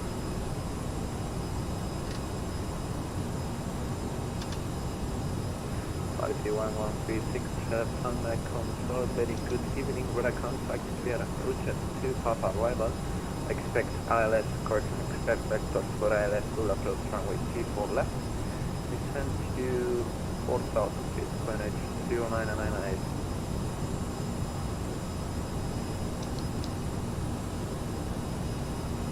To Papa approach, continue to descend for 4,000 feet. Expected vectors, ILS runway 24 left, quality 1136. Our control, Buenos Aires, Air Nostrum 19 Quebec, Quebec. Information Bravo on the Lampu, correction Lampa to Mike arrival, flight level 100. Nostrum 19 Quebec, Palma control, very good evening. Very good evening. Squawk 6263. Squawk 6263, Air Nostrum 19 Quebec, Quebec. Nostrum 19 Quebec, Quebec, sorry, just to confirm 6203. Squawk 6203, Air Nostrum 19 Quebec, Quebec. 6203 is in. Nostrum 19 Quebec, Quebec, radar contact, Bravo is correct, clear, Lampa 2 Papa arrival. Expect vectors for ILS full approach runway 24 left, 2.1 ready for descent. Alpha to Papa arrival. I expect Vector Silas Zulu 24 left, Wilco and Nostrum 19 Quebec, Quebec. Okay, to Papa arrival, that is of course... Actually, that is the one that we've briefed. I've just told him the incorrect identifier. Okay, perfect. So, let's see if we get a top of descent somewhere. And we do. In 46 miles, 8 minutes. Of course, this entire flying around the island is taking us a little bit more time now. But, I would say, if we just go ahead and plan the next sector already, then we're going to save a little bit of time on the ground. And in the end, that is all that we need. So, the next flight we're going to do is going to be from Palma de Mallorca towards Menorca. And it is one that is occasionally operated by a CRJ, but mostly by ATRs. In any case, while we are flying along here, let's go ahead and go into SimBrief already to plan that next flight. And here it is.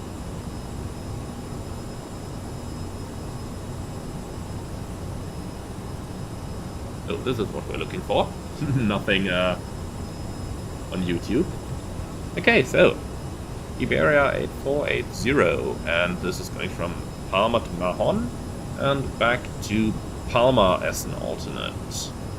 The time, I would say we take something like 30. Well, let's aim for 25 for the off block. And it's once again going to be a CRJ Axe. Echo Charlie Mike Lima Oscar, and we'll be the Air Nostrum 16 Juliet Romeo. For the passengers, Menorca, let's make it 90 people on board, and a tiny bit of freight as well, 200 kilos. Cruise profile, just give me something.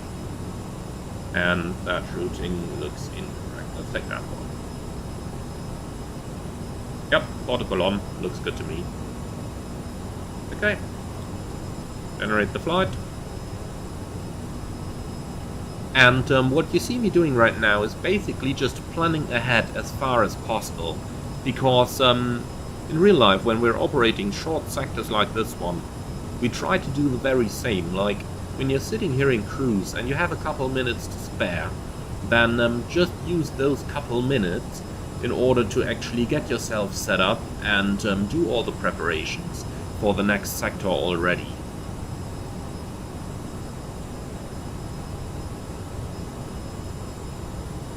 And for example, what we can do for the next sector is to pre-file the flight. And that is sent. Okay, perfect. So with that, we are as prepared as we can be for a quick turnaround on the ground in order to conduct the next flight.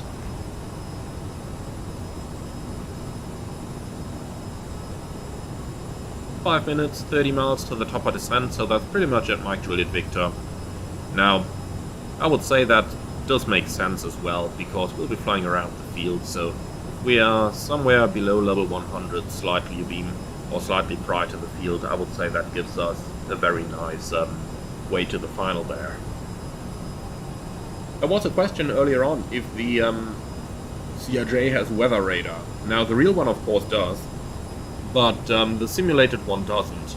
And I'm running the risk of repeating myself, but I just find it so important to point to this whenever we can, so that Asobo is finally going to act upon it. And that is just that we don't have a proper weather radar in the simulator yet. There is nothing the developers could access that would make them possible. So I'm afraid we'll just have to keep pushing Asobo to actually do a weather radar for us. Or rather, to do the weather radar API for us, so that developers can start using it. But until that happens, not a lot that can be done from the developers. Of course, we have that 2D looking map that is like the weather radar you have on your iPhone, but let's be honest here, that is not a weather radar, that is a visual gimmick at best, something misleading and useless at worst. But see my video on the topic in case you haven't yet, because I do find it to be quite an interesting topic, and I did a weather radar about why a Silver's weather radar is useful.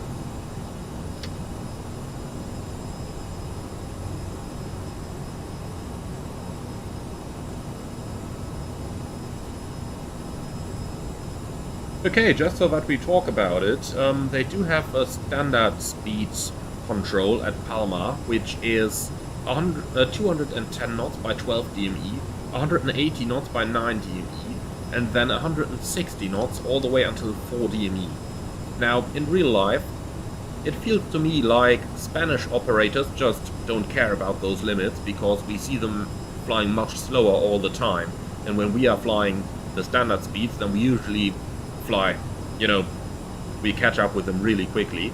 So it feels like they are just flying much slower, but nonetheless, our intention is to actually follow that speed restriction and to actually abide those standard speeds, unless the controller instructs anything different. By the way, for the next sector, I am actually going to use FS2 crew.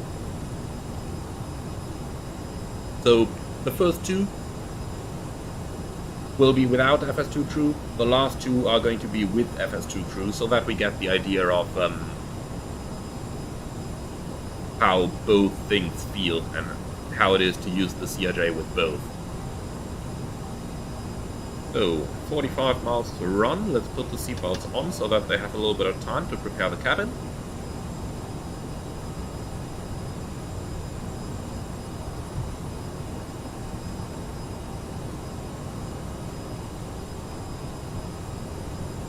Ray, the real world equivalent has to be exhausting. 4 short flights all stacked together so that you're using with little spare time you have to plan for the next one.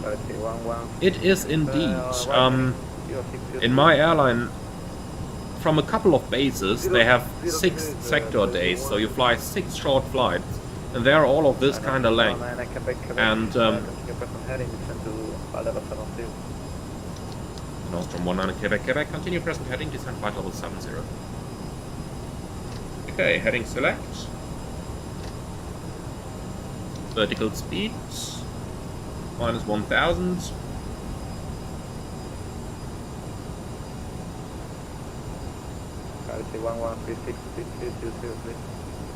Okay, passing 10,000, 10 tracks. Fuel balanced with 2 pumps on, the lights are on, angle of bank 25, air conditioner pressurization 4.0 set, fasten belts on, recall checked, 1.5 deselected, 10 checks complete.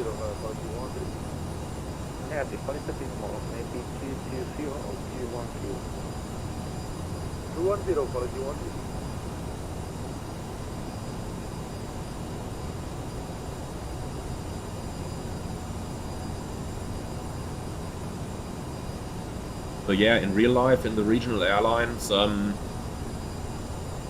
do you guys remember Itai, the Embraer captain who has been with me on my last live stream? He's actually doing 5 sectors of this length today.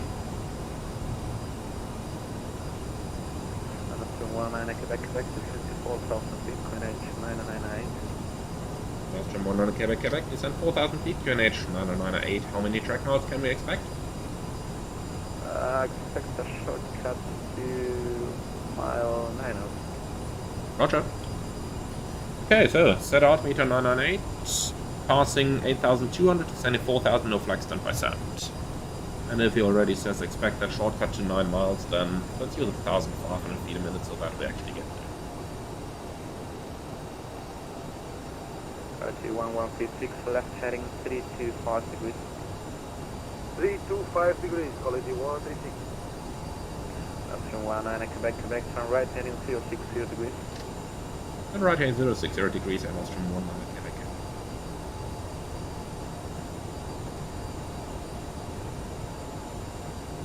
Indicating CRJ2 for seatbelt 496. Seatbelt 496, taxi via Mike's on the features. Via Mike's and Astoix, seatbelt 496.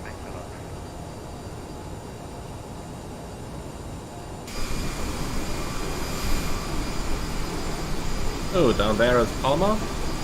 Well, down there is Palma. Down there is Palma Airport. And down here is the Ballermann. For those of you who are wondering, this is the famous party area. Right down here, next to the airport.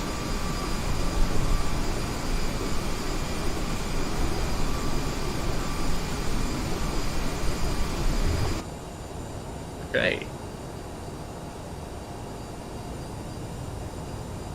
IT1136, 22,500 feet, speed 190. Say again, please, quality 136. 1136, 22,500 feet, speed 190 knots. Descending 2,500 feet. I have a feeling this is the quality, Quality and we are quite a bit faster than him. And quality 1136. That sounds speed left, reduction. heading to 70 degrees, final vector clear for ILS to approach runway 24 left. Make that 220 on the downwind. Say again, please, quality 136. Left 270, final vector clear for ILS to approach 24 left. Left for expected ILS. Okay, reverse is armed. 24 left, quality And let's read the approach checklist. From 19 Quebec, descend to 3,000 feet, turn left, heading 020 degrees. Last from 19 Quebec, descend 3,000 feet, left heading 020.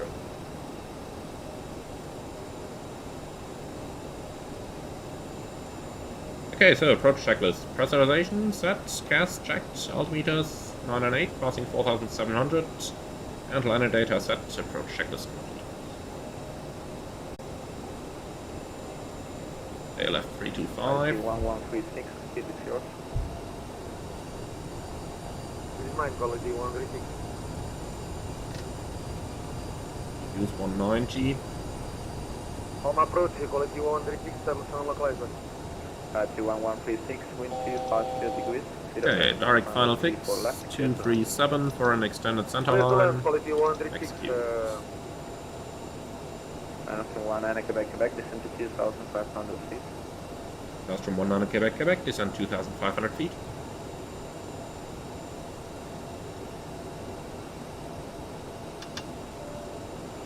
Cabin is secure. I approach the flight slope.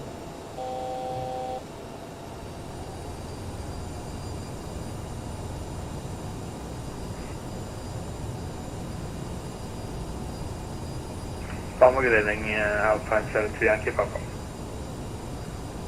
Alpine 72 Yankee Papa, good evening. Quebec, I'm from 19 Quebec, turn left, heading 280 degrees, final vector clear for ILS to approach runway 24 left. Last from 29 Quebec, left heading 280, clear to altitude 4 left.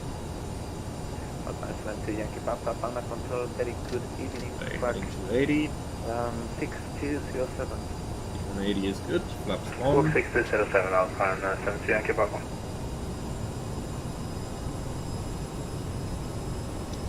Approach armed.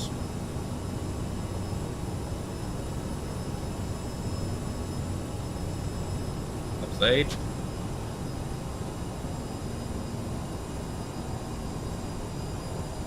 Localizer capture. Alpine 72 Yankee Papa, radar contact clear and Lunik. Runway heading 237. Expect high left. Last stop capture. 24 left. Descend 3,000 feet set. to explain 998. Outside direct Babu. Bravo Alpha Victor Uniform Mike.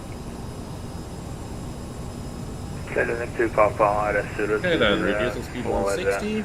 Left descending 5,000, QNH 998 and direct Baboom Alpine 72 Yankee Papa. That's 20.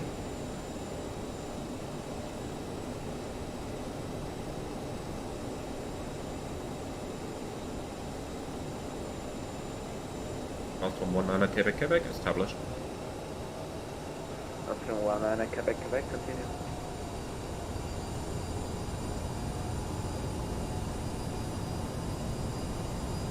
Okay, let's see. The final approach speed is going to be 140.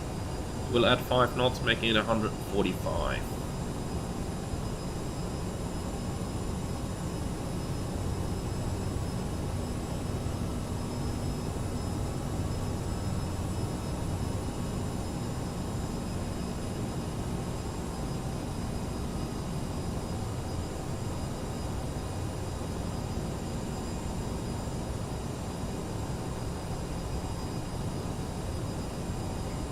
19 Quebec, Quebec, what is this minimum approach speed?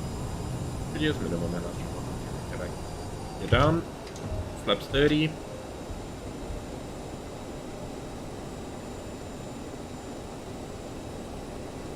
And flaps 45. 1,000. Back.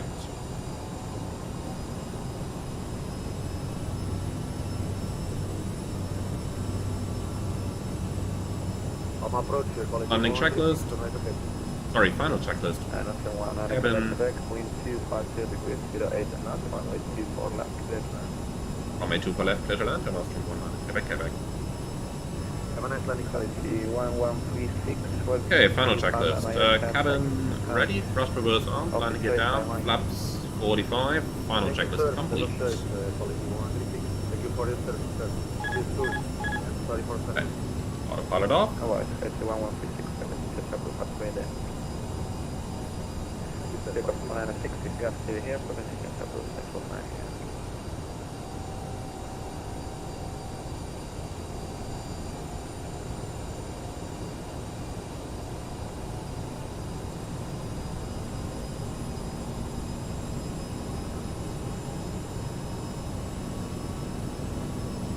$500. 500 continue. A little bit turbulent here, 400. but Palma usually is.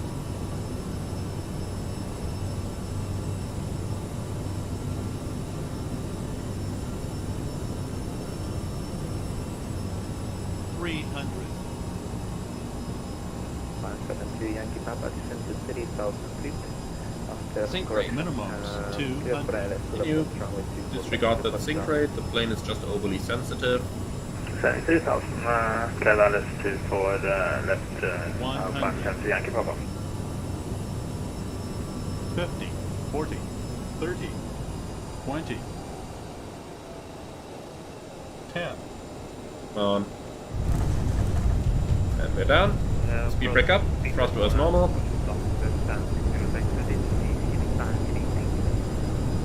100 knots.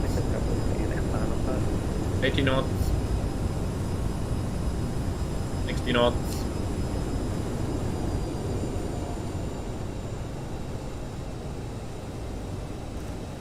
From 19 Quebec, Quebec, vacating via Sierra 1. From 19 Quebec, Quebec, welcome to Palma, Mallorca, taxi to stand 36 via link, correction link, Golf and Victor 1. Link Golf Victor 1, stand 36, and Ostrom 19 Quebec, Quebec.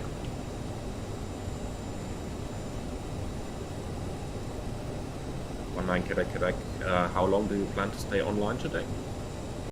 I don't think more than 30 minutes, maybe until 2032. Okay, perfect, because we will depart again towards Menorca, but we'll be out before that. Thank you very much. Okay, perfect, see you then.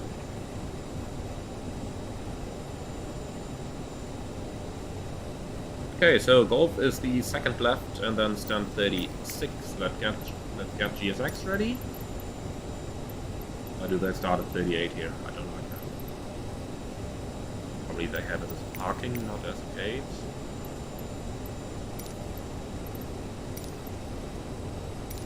Ah, that looks like it.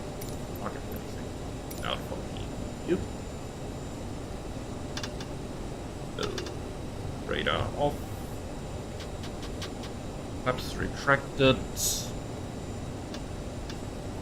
Cursor off.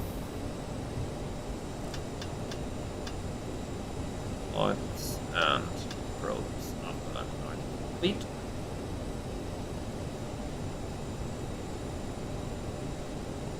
So 200 degrees brake temperature, but all in the greens. Okay, first to the left here.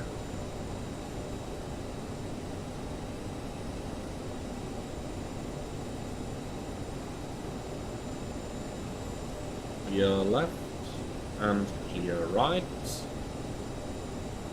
So I'm wondering what that landing rate is going to be, but we'll see in a moment. First left, so Victor 2 is the leftmost of the two, Victor 1 is the right.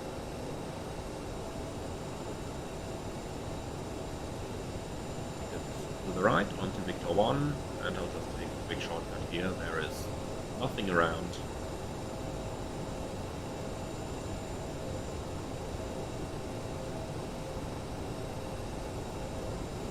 Okay, starting APU.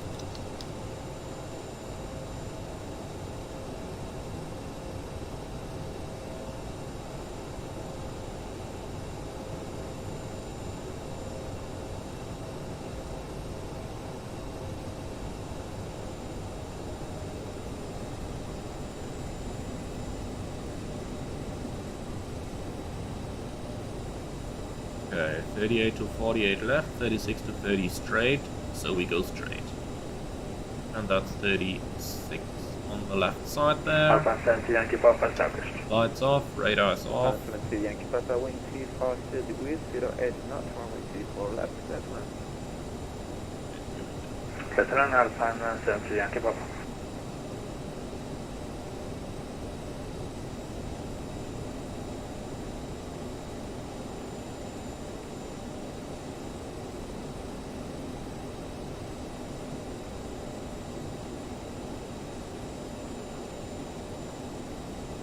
Thing. How much further do you want us? There we are. Okay, park and brake set, and we have the APU running. So shutdown 2,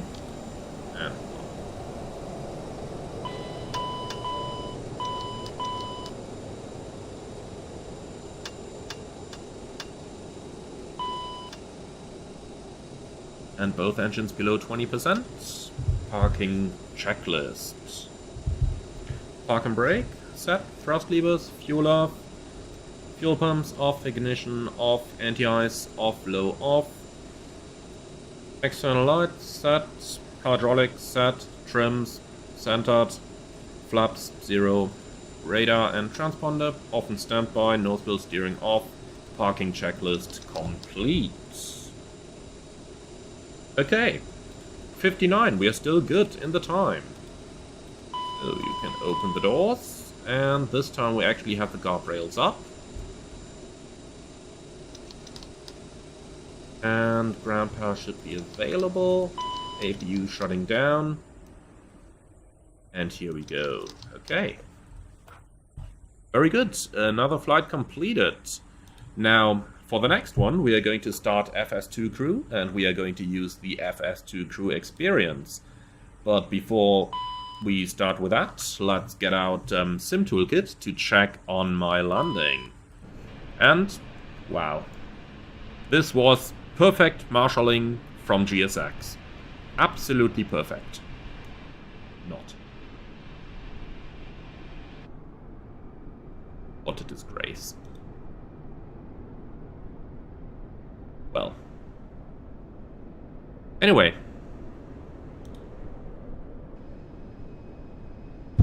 So I've just pulled up FS2 crew. I pretend I'm not seeing what GSX is doing down here to connect that ground power unit. Going right through the airplane. Very good job.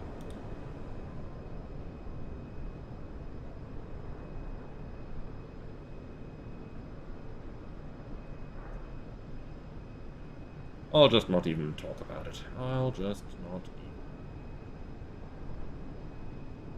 Alright, I'm out for the walk around. Okay then, anyway. Time to get out Sim Toolkit and have a look into that landing. And here we are. 19 feet a minute.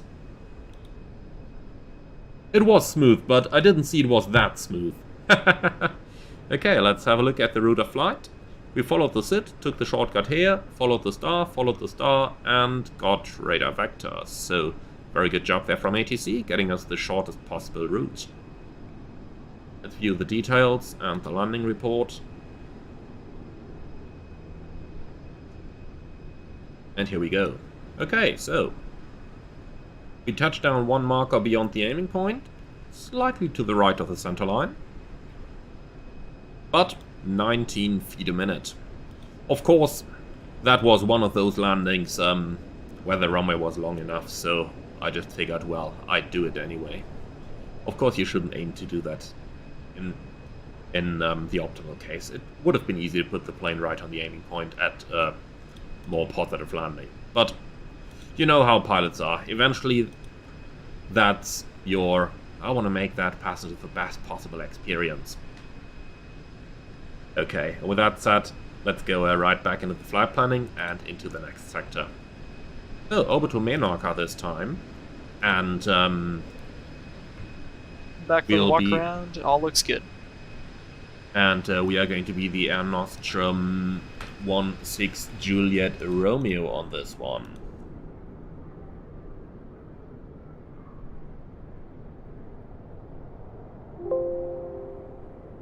Flight plan is off to VATSIM, very good. So, let's see what the weather is looking like in Menorca. We have 270 at 10, slightly variable, CAF OK. And the forecast is still gust 35, prop 30, tempo thunderstorms. Okay. And that is actually, yeah, today the 17th. So that is for our flight. Okay, what do we have in Palma? No thunderstorms. Okay. Well, in that case, two islands are so close to one another. The weather gets bad over in Menorca, we'll see it at any moment. So I would say we just take the standard fuel and maybe 15 minutes on top. So let's say 700 is 30 minutes, so we want 350 more. So if we take 2.4, then the contingency covers us for the rest. 2.4 is what we are going to take. Good evening, Airport 505 with you, standing on the arrival. Okay. Right back into the plane. I'll just leave the ATC frequency for a second.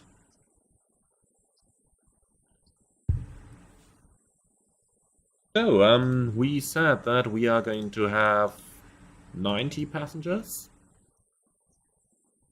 And the target zero fuel weight for this one is going to be 33.6. That means we need to...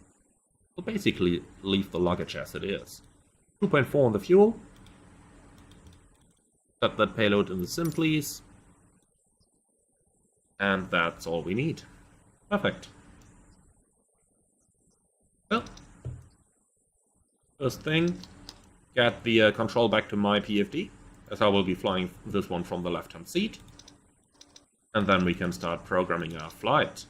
LEPA, Lima Echo, India Bravo, alternate is going to be LEPA once again. It is an interesting weather situation that it says we are going to have bad weather on Menorca, but not on Mallorca, because the two islands are so close to another. They are literally like 80 miles apart. You could run that with a ship in less than 3 hours normally. That, I don't know. I mean, to be honest, I don't even know why I would want to fly this. You could just take a ship. It's probably more like connecting flights.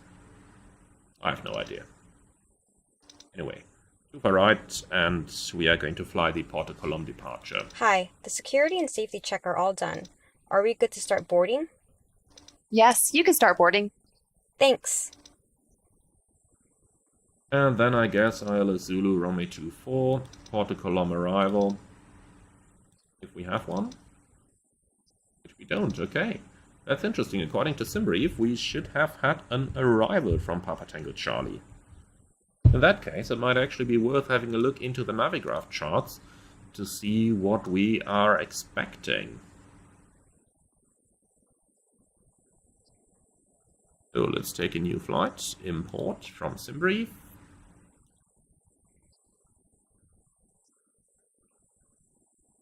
Yeah, that's interesting.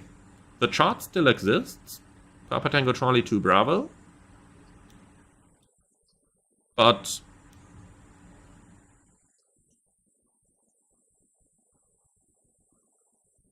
in the FMS, did I miss something? Here's the Papas. No. Okay, let's try that once again. And this time without the runway selection. But no, it's not there. Is this only for runway 01? Ah, no. Actually, I'm an idiot. Look at that. I'm trying to fly to the incorrect airport. I'm trying to fly to Ibiza, and I'm wondering... Yep. My last flight to Menorca must have been ages back. Okay. This makes actually sense then.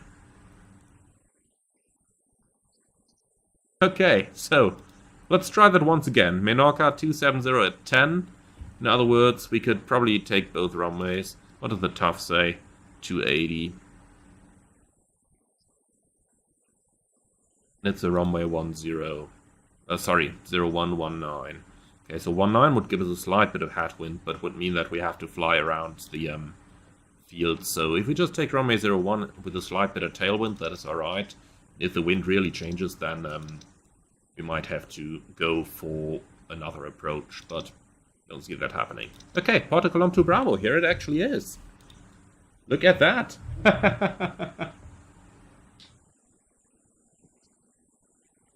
Okay, so that is all we need now. Thank you very much. Papa Tango Charlie, here's the arrival. To Balio. Let's see if we take the Yankee. Is that from Balio? Yeah, it is. Okay. So it might be the Yankee approach then.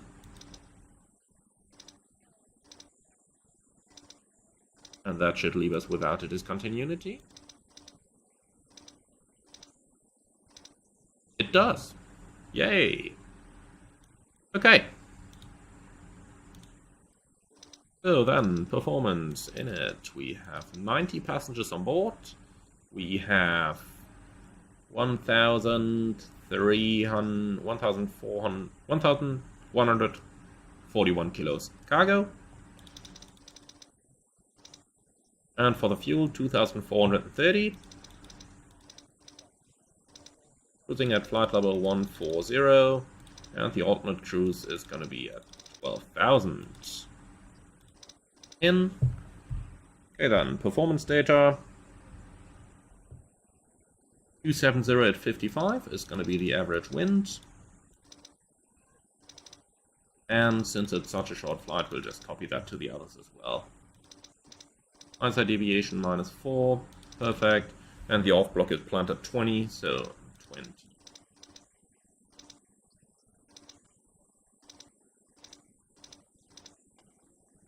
Now procedure, same we had earlier, 20 miles from Palma, out to the sea.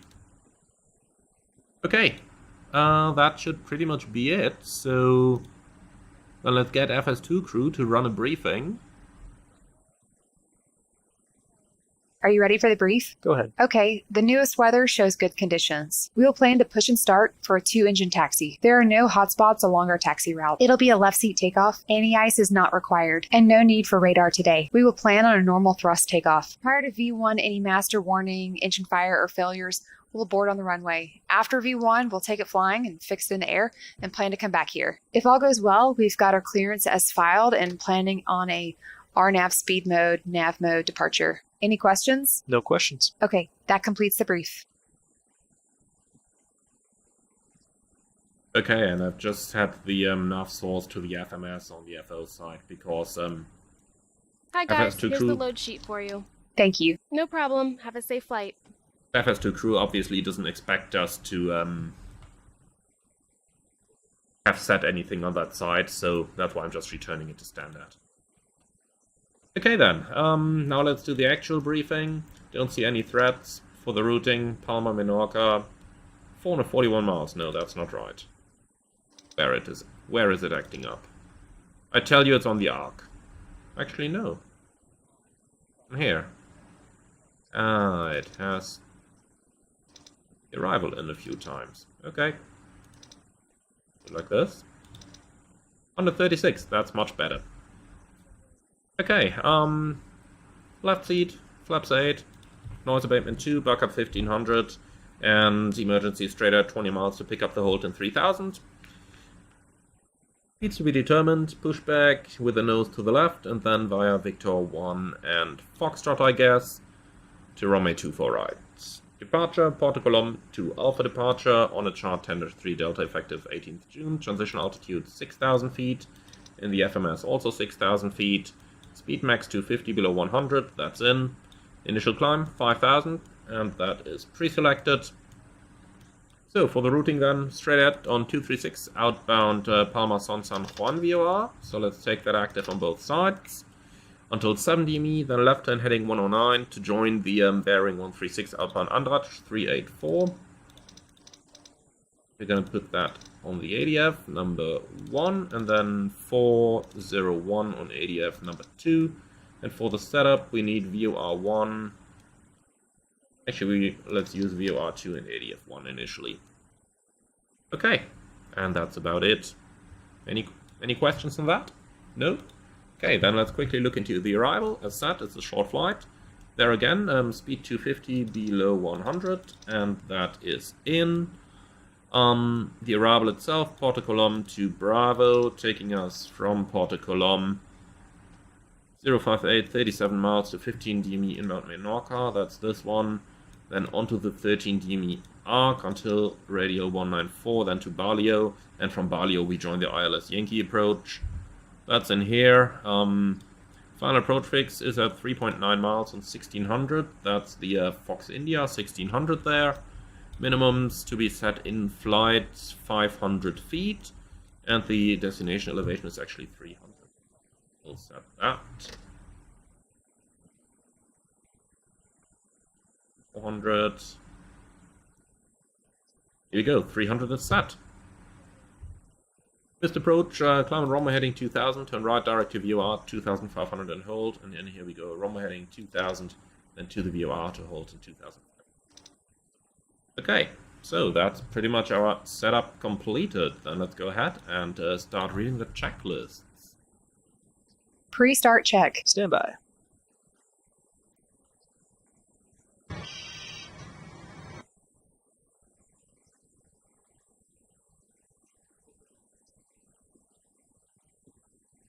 Fuel quantity.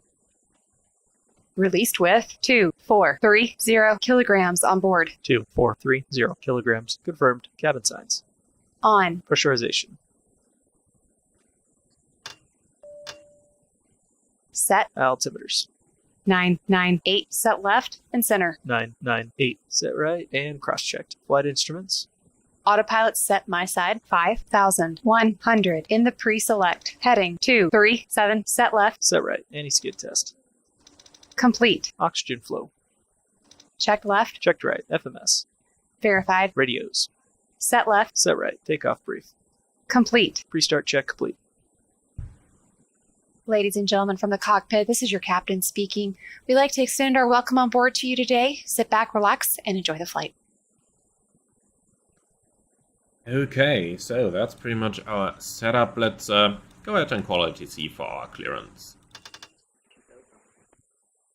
DC-1 Golf, Panda Control, very good evening. Information that type is correct. You are cleared to Geneva. Biometrics 3 Alpha departure at runway 24 right. Initial climb 5,000 feet, squawk 6214. Clear Geneva, Menorca 3 Alpha departure at runway 24 right, initial climb 5,000 feet, 6214. DC-1 Golf. DC-1 Golf, read that correct. Palma Control, Buenos Aires, Air Nostrum 16 Juliet Romeo, information Delta, request clearance to Menorca. Nostrum 16 Juliet Romeo, Palma Control, Buenos Aires, hello again. You are cleared to Menorca via Papa Tango Charlie 2 Alpha departure out of runway 24 right. Ladies and gentlemen, welcome on board today. As you locate your assigned seats, please place your smaller items under the seat in front of you to provide more room for larger Air Nostrum items. 16 Juliet Romeo, cleared to Menorca, Portocolom to Alpha departure, runway 24 right, climb 5,000 feet, squawk 6215. We'll check it for you. Also review the safety instruction card in your seat. Okay, 6215, climb at 5,000 feet, which is set, and Portocolom to Hey Alpha, guys, runway all 24 packs right. are on board. In. Are we clear to close? Yes. Thanks. Let me know if you need anything.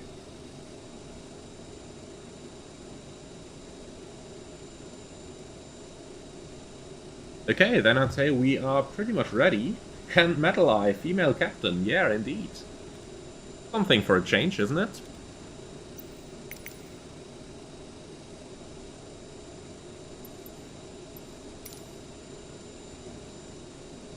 Okay, so the APU is running, that means the ground power can go.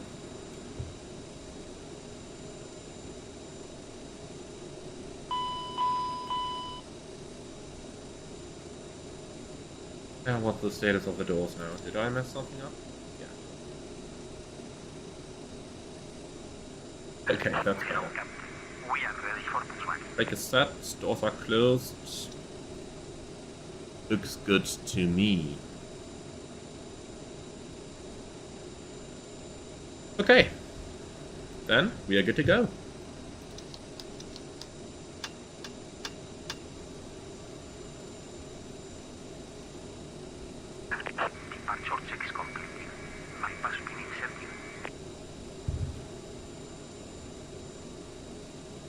And now from 16 Juliet Romeo, request push and start, stand T6. From 16 Juliet Romeo, pushback, setup approved, QNH 1, correction, QNH 0998. NH 0998, push and start approved, and now from 16 Juliet Romeo.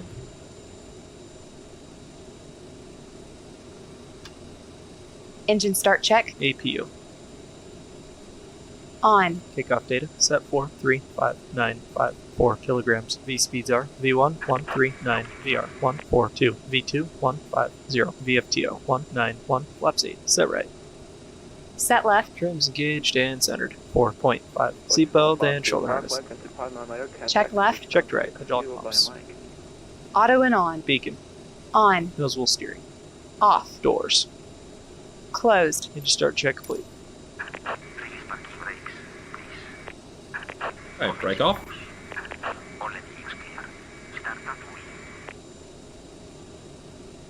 Okay, we've got his approval to start at will.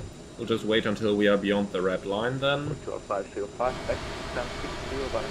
Might be a little while to push us there, and hello fuel truck. What is that fuel truck doing there? I even want to know why GSX is parking a fuel truck behind us.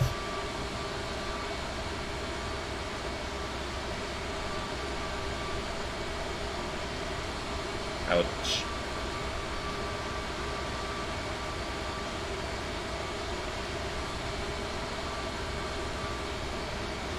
Now he's going. That's something. Start engine 1. Starting engine 1.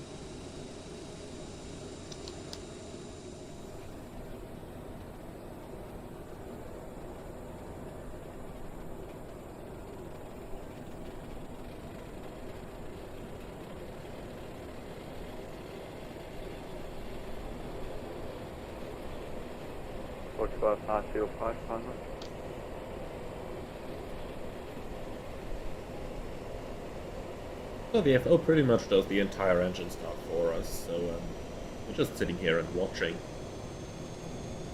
Yeah, upon my ground for 505. 505, back to the stand 60 by Mike. Stand 60 by Mike. On Major Brown, we have a good engine start.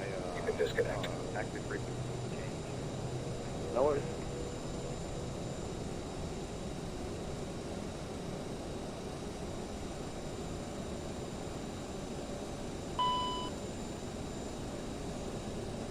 Engine 1 start complete.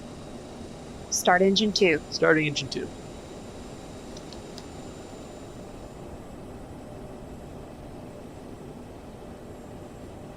While that engine is starting, let's quickly head outside and look at what those GSX guys are. Okay, no comment. Well, at least he left my nose snap. Ouch. Why did that plane just fall down? He wasn't even lifting it.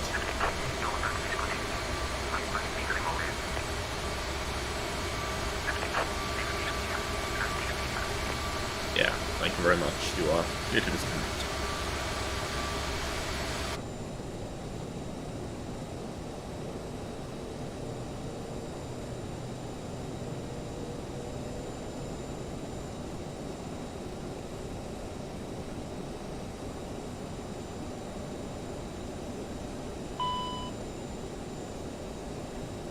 Engine 2 start complete.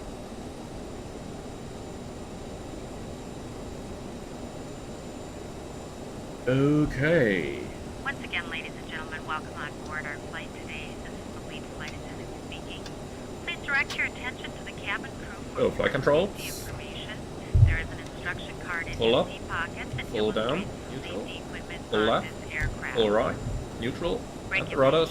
require Left. compliance Right. with this information Neutral. as well as Now the all first crew officer is going to instructions, perform his. flight and information This is the signs, first and officer now. placard. Fasten your seatbelt by inserting the metal tip into the buckle. Tighten by pulling on the belt. To release your seatbelt, lift the metal flap on the buckle. It is Okay, our with the flight policy control that check you keep complete, your mostly seatbelt steering fastened on at all and times Pre-taxi while check. APU. doors are clearly marked with exit Set. signs and NES. instructions Set. for door Electrics. operation. Checked. Nose wheel steering. Each door is equipped Armed. with an Flaps. escape slide. Flaps 8 set. Flaps 8 confirmed. Locate Flight the controls. exit nearest you Check and the left. nearest Check right. exit Pre-taxi check behind complete. you. Okay. In an emergency, If you lights can will go off as illuminate well. the aisle. The cabin is Enough pressurized. from If 16 there is a Juliet loss Romeo, of request cabin taxi. pressure, a panel will open and oxygen mask will appear. Remain seated with your seatbelt fastened and pull a mask towards you to start the flow of oxygen. Oxygen will be flowing to the mask. Taxi order point 2 for right, via Foxtrot, link north. Cover your nose and mouth with the mask. 16 Place Juliet the Romeo. elastic band around your Okay, head so and tighten by pulling on the Clear end. left. Clear right. Secure your own mask before assisting others. lights on, parking brake off, and off we go. Flotation device. Pull up and remove the cushion. Upon exiting the aircraft, place your arms around the cushion and hold on to the straps located on the back.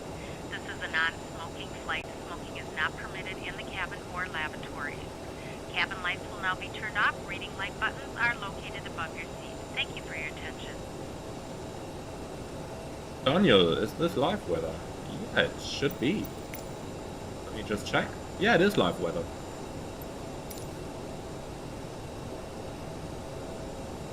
But we'll see on the departure if it is any different over the city versus what it is over the airport right now. After all, there are a couple kilometers in between.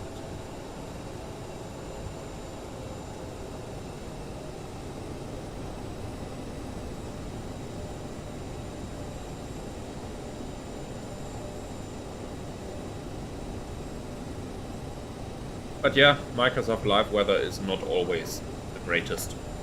We just have to admit that. Pushmaster, I'm approach facing east, LEMH 09998. Pushback group, main.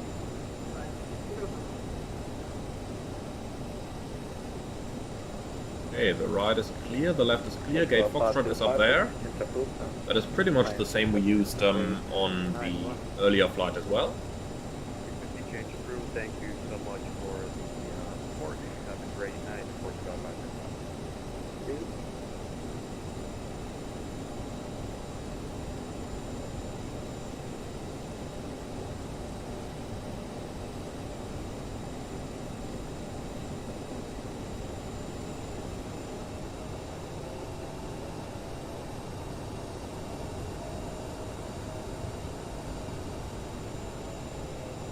By the way, what is the routing in my FMS doing here? Yeah, that's an interesting Jawa 11 point. That is definitely bugged. That is not supposed to be like this. Not at all. Okay, clear left, clear right. And I guess if that's not working, we'll just fly the thing raw data. Those departures from Palma 24 right, by the way, are my absolute favorites to fly raw data in real life as well. You have a lot of turns involved, you have both the VOR, the ADFs involved. That really makes for a change.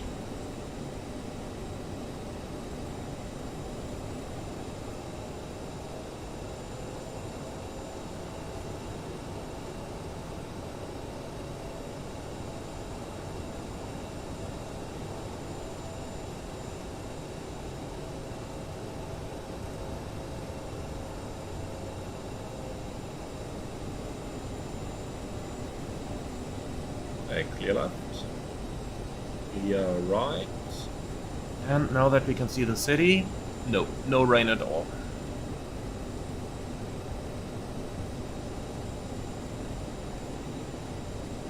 For those of you who haven't seen it, one of our viewers is actually in Palma City right now and says that it is raining cats and dogs there, but nothing the likes in our flight simulator, but I am definitely using real weather. So, take it or leave it, but that's what the flight simulator's real weather system can be like. Not the best either. Nick, how different is the CRJ's FMC from the PMDG 737? To be honest, it is a slightly different layout, but the pages pretty much do the same. That's my opinion, at least. Okay, and for the departure then?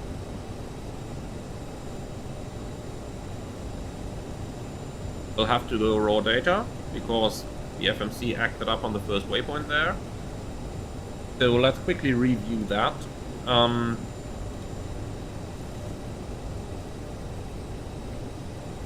It is straight at radio 236 out of Palma San Juan DOR until 7 DME. Then a left turn heading 209, intercept 136 outbound from Andrach NDB.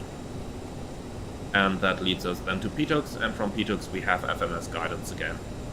So just to keep that in mind that we'll have to do this.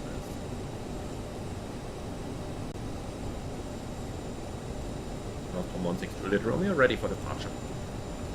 16 Juliet Romeo, wind 2 0 speed, 04 knots, runway 24 right, clear for takeoff. Runway 24 right, clear for takeoff, and also section 16 Juliet Romeo. Before takeoff, check to the line. Flight attendants, take your seat for departure, please. We'll take the full length. Cabin has been notified. Crossflow manual. Thrust reversers armed. Takeoff data set for runway 23. RNAV first fix identified. 5,000 feet pre-selected. Set. Fuel, fuel confirmed. Takeoff config. Checked. Checked. Before takeoff, check to the line complete. Before takeoff, check below the line. Anti-ice. Set. Gas. Checked. Checked. Before takeoff, check below the line complete.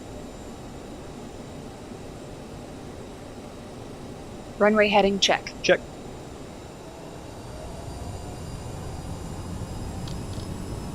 Okay, so take off thrust. Set thrust. Thrust. Stop. Why stop?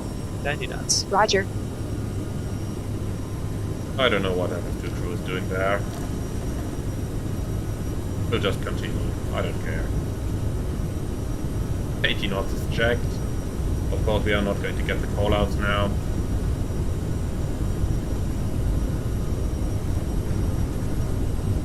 One, rotate. Palma aproximación, muy buenas noches, somos, hola Álvaro, somos el Iberia Express 3973 en 90, con instrumental para Madrid, con información Delta. Iberia Express 3973, Palma Control, muy buenas Emilio, pues Delta es correcta, tiene el plan autorizado a Madrid, salida Palma 2 alfa, pista mucho 24 derecha, inicial de 4000 pies, responda 6212. Autorizado a Madrid 24 derecha en uso, EPAMA 2 alfa, respondemos 6212, inicial de 4000, Iberia Express 3973. 1500? 3973, corazón correcta. 51 Golf, runway 24 right. Accelerate. Nostrum 16 Juliet Romeo, radar contact 1000 feet, climb flight level 140. Flight level 140 and Nostrum 16 Juliet Romeo.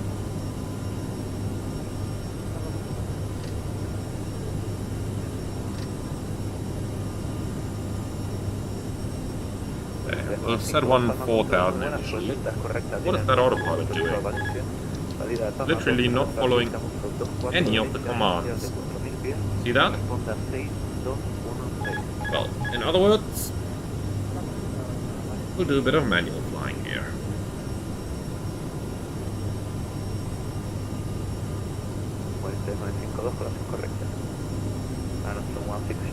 Fly direct to Papa Tango Charlie. Alright, Papa Tango Charlie and Nostrum 16 Juliet Romeo. Okay, that's something I can work with. Papa Tango Charlie, execute. Nav mode.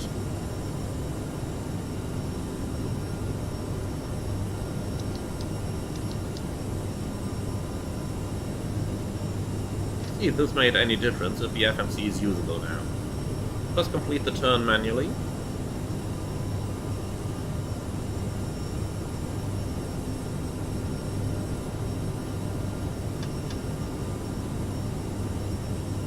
And that.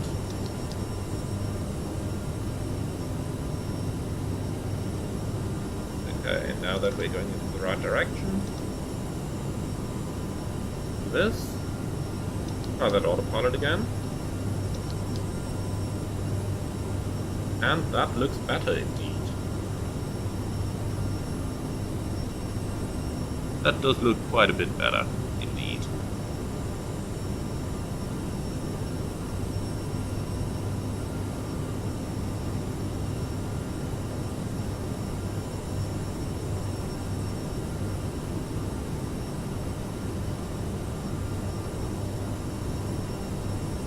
Nostrom 16 Romeo, confirm the cleared level, please.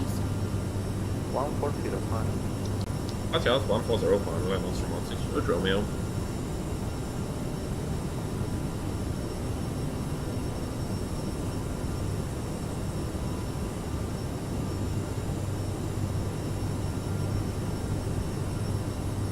You want also like contact 4000 feet, time level 140. Ken, you make flying this bird look too easy.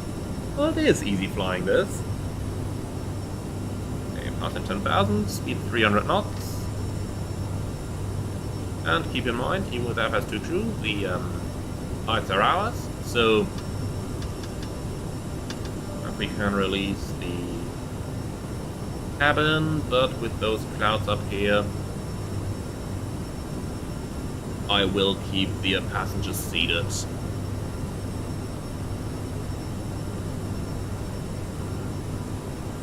I will trust reverse. Well, I don't care. We'll just take it as it is.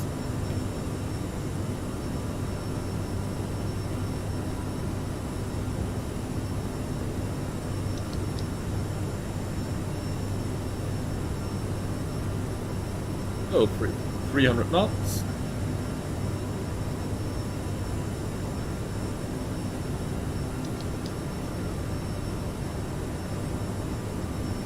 Vertical speed.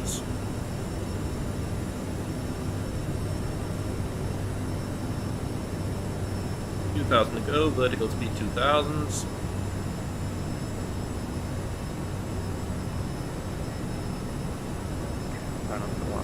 From a clear Papa Tango Charlie to Bravo arrival, expect runway 01 at Menorca. Papa Tango Charlie to Bravo arrival, expect runway 01.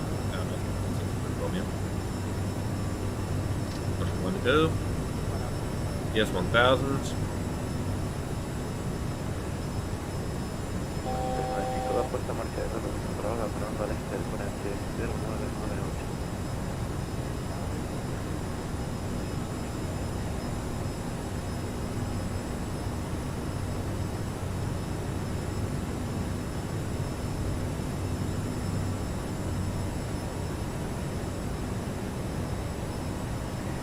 Golf, Martin, command to the point. Great time, great day, bye. And Ken definitely looks more hands-on than Airbus or 737. Well, to be honest, I would say it's similar to the 737. The only difference is that you have manual control over your thrust and don't have an auto throttle. But as you can see, that is not too difficult. Of course, you need to stay on top of your airplane and you need to know what it's doing at any time. Like right now, we're leveling off at flight level 140, so naturally, as the nose comes down, we have to reduce a bit of thrust as well. But in my opinion, it's really well controllable, it works really nice. Okay, and we're pretty much in clear skies now. Released as well, for those who want to go to the toilet.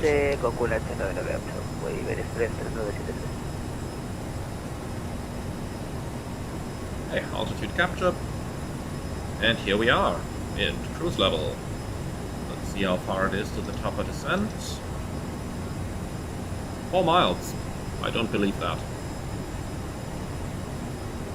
Let's see, 14 times 3, 30, 42 miles. No, come on. This is not a total descent in 2 miles. That is incorrect.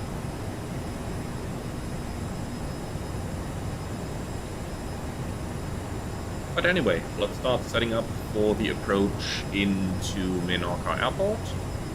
And Porto Column to Bravo arrival as previously briefed. Zulu approach runway 01, 110.3 on the frequencies. That one,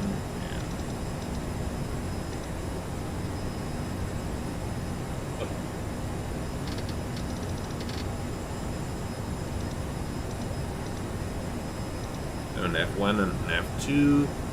Also 007, we'll set those later on. And minimums 500.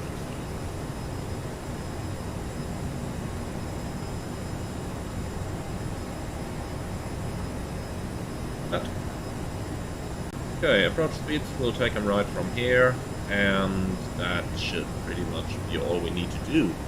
Then let's get FS2 True into the descent mode by letting it run its briefing.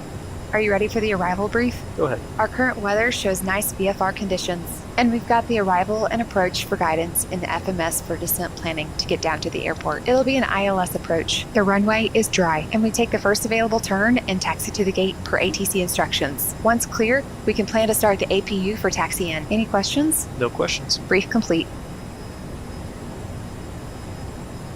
And with that, I would say we can actually request descent already. And also 162 Juliet Romeo, request descent. 162 Juliet Romeo, descent to 5,000 feet, QNH 09907. And 5,000 feet, QNH 09907. Romeo.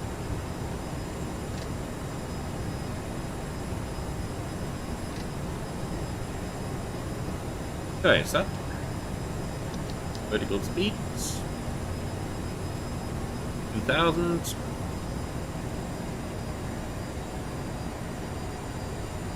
Actually, this is a CRJ1000, so it should have VNAV. Let's see. Pressed it, the buttons are green. But nothing happens. Okay. No further comment. No further comment.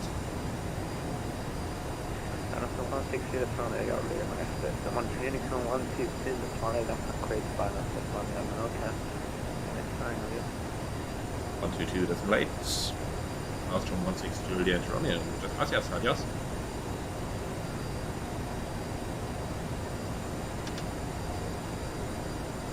Okay. So, altimeter 997, he said. Set, passing 11,400 to 75,000, no flags, step by step. Oh, that's Menorca already. Told you this would be a short flight. Descent check. Pressurization. Set. Fuel checked. Altimeters. 998. Set left. 998. Set right. Landing data. Set 4351 kilograms. Thrust reversers. Armed. Lights. 5. Here we go. Ladies and gentlemen, we'll be Set. arriving at our Seatbelt sign. destination shortly. If you are On. Seatbelt and shoulder harness. Check left. Checked right. Approach briefing. Complete. Descent check complete. Hey, 10,000. Trying to reduce our speed. We'll now walk through the cabin to secure it for landing. We'll be collecting all service items, newspapers, and any other items you wish to discard or may not be taking off the aircraft with you. Also, in preparation for landing, please turn off all electronic Okay, let's take a small shortcut. Direct to Valio. and all other carry-on items. Please use caution when opening overhead bins of items we have shifted during our flight. Please stow your tray tables or return your seats to their upright position and check the security of your seatbelts. We will be landing shortly. Thank you. Okay, speed mode, let's try to get down. 30 miles to run, passing 9,500, but with quite a bit of tailwind. Let's see how well this thing is going to descend. At Valio we can take 3,000 feet, so let's go down all the way to 3,000. That. And we're reaching it just prior Valio, then we have sufficient time to reduce our speed as we turn final. Looks perfect to me.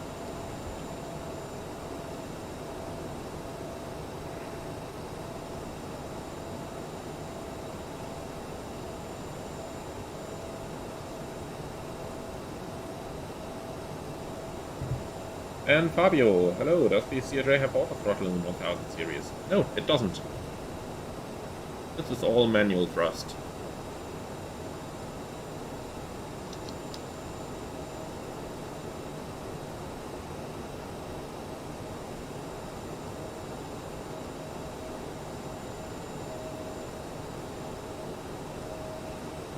Okay, the airport is somewhere down there.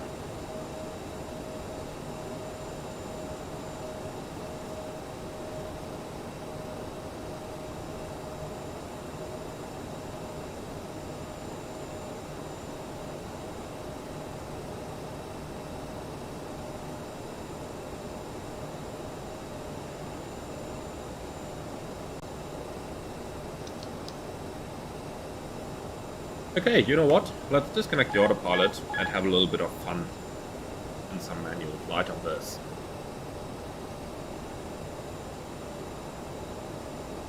You can start reducing the speed towards 220 knots. Keep in mind we have 30 knots of tailwind at the moment, so reducing a tiny bit earlier certainly can't hurt.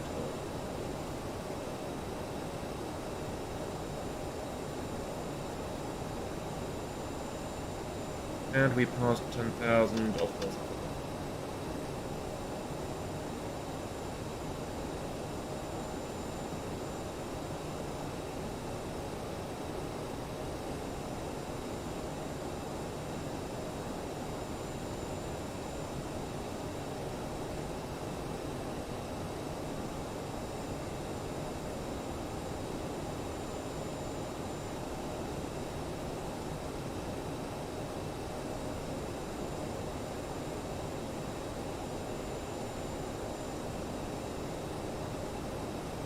Okay, 5 miles from the base turn, let's start reducing the speed towards 180 knots. And of course I meant the final turn, not the base turn, my apologies.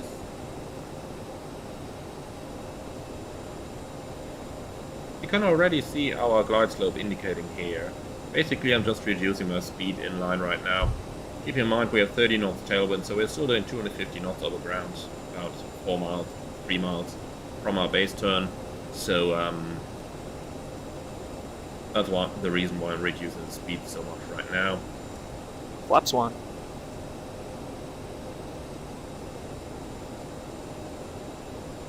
And here we go. Okay, nav source selected, final approach course 007. In, let's start the final turn, and approach forearmed. If everything goes right, it'll just jump straight into localizer capture.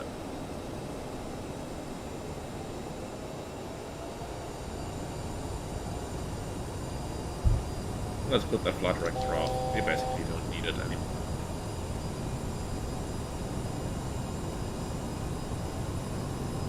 We'll just fly the thing down ourselves. It's more fun anyway.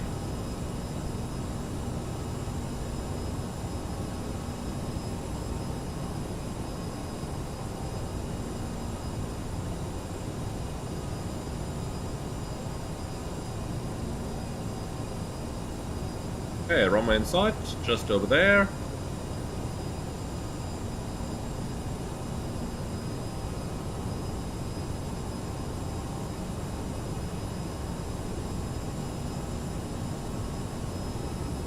But I don't see any of those thunderstorms that have been forecast here. This is literally cover K.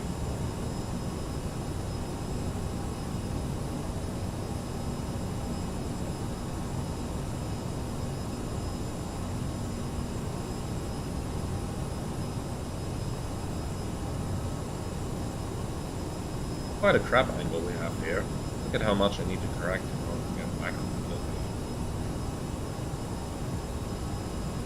Go. Whoopsie.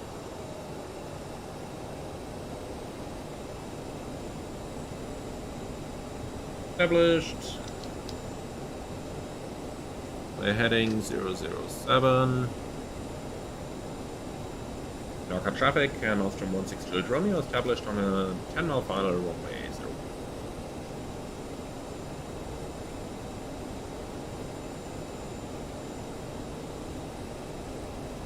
So VREF 138, so give me 143 knots approach speed.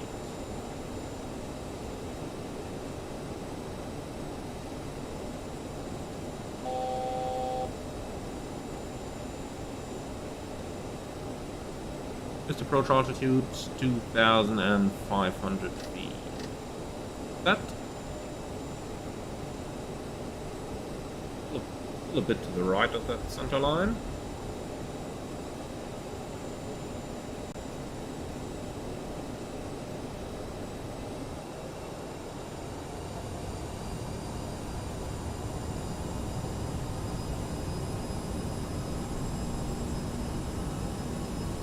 Flaps 20.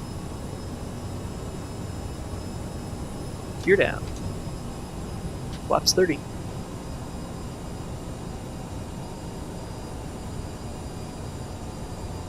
Flaps 45. Four landing check, landing gear. Down, 3 green. Spoiler 0, flaps 45. 4 landing check complete.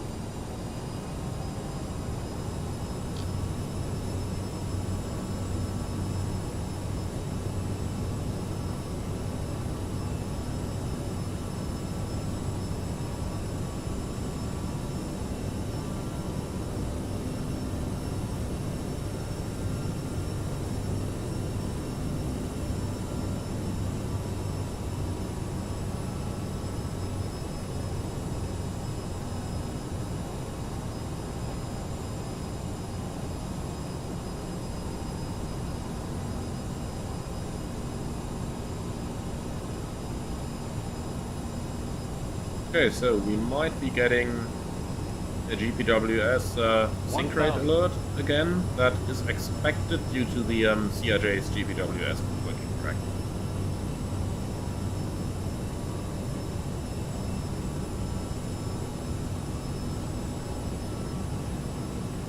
A little bit of crosswind there, 26 knots gusting.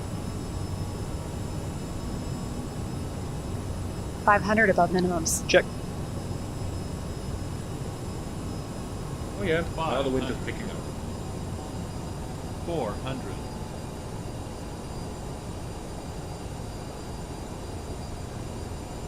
300. 100 above. Check. Minimums. 200. 100. Sync rate. Landing. 50. 40. 30. Sync rate. 20. 10. Those sync rate warnings were exactly what I meant.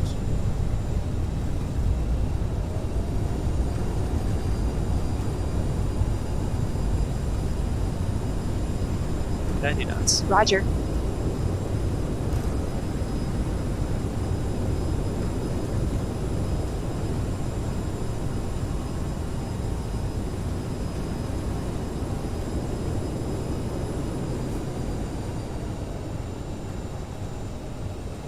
And here we are.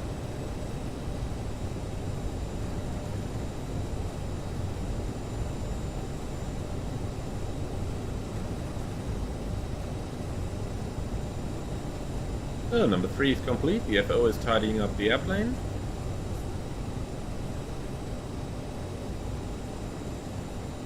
And as he's doing that, I leave it up to you guys in the chat to tell me if we are going to use FS2 crew for the last sector, or if we are going to do everything ourselves without the use of FS2 crew.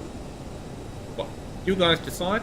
Do tell me down in the chat, and while I'm taxiing in, and as soon as we arrive on stand, I will have a look, and then we decide what we're going to do on that last sector.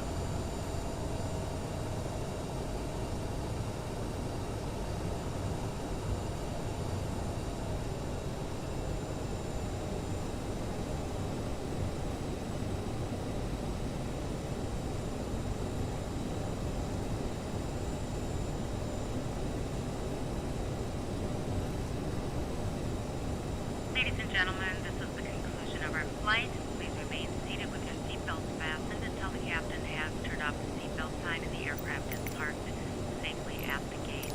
This will be your indication it is safe to move about the cabin, gather your belongings, and disembark.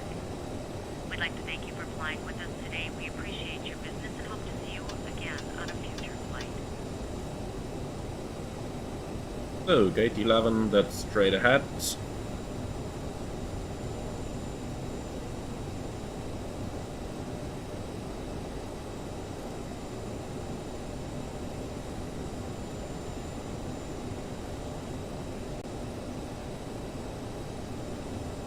Interesting, we have a guidance system and we also have a marshaller. The marshaller hides behind the guidance system, that's always a good sign. This always fits.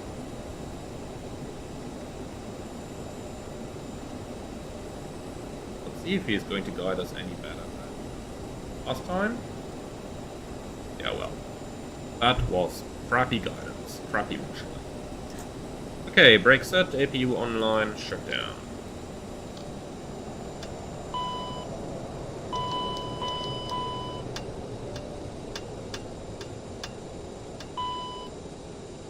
So, both engines below 20, beacon off.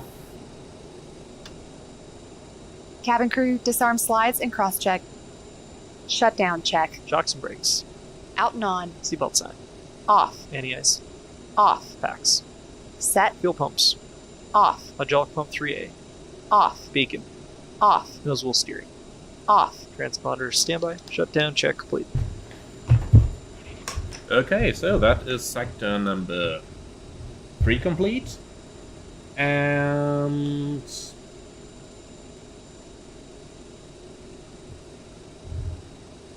well, then we have 2 opinions there. Dancing Tango says go solo. Mikael says FS2 crew seems like quite a helpful add-on. Mikael, the CRJ add-on I'm using is the Aerosoft one. And, well, so FS2 crew or not, I tell you honestly, I kinda prefer doing things myself. So, let's do it ourselves. Let's not use FS2 crew for this.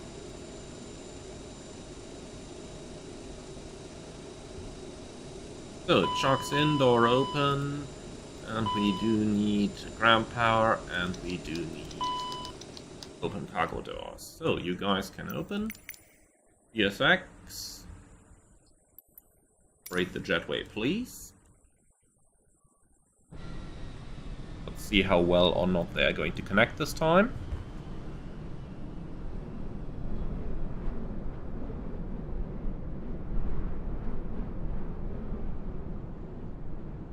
Yeah, that actually looks alright. Yeah, that's a perfect docking. Okay, very good.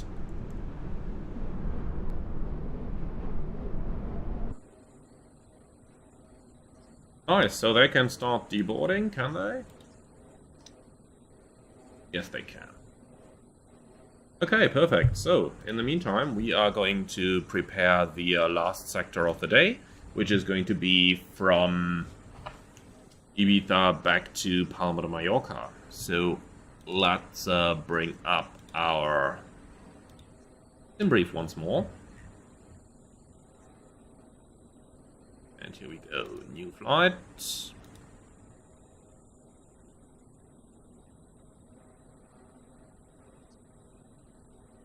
And let's see which one we are going to do. So,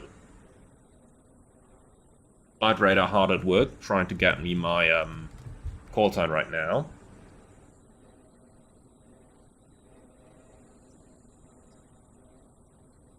Okay, here we go. We'll be Iberia 8483 from Mahon to Palma. Alternate. Gonna go back to Mahon. Departure at 20 past the latest, I hope. Because otherwise we will have no chance of making 4 flights in 4 hours anymore. And then we are the Echo Charlie Mike Lima Oscar. Call sign 25 Hotel Bravo. For the passengers, let's take a full load of 100 people and a tiny bit of freight as well. Tiny bit. I'm putting in 600 kilos. Okay, and that looks like a good arrival. Let's see, for the departure we can surely take Romeo 19, that should be a little bit quicker even. And this looks like good routing to me. Okay. Generate that flight, please.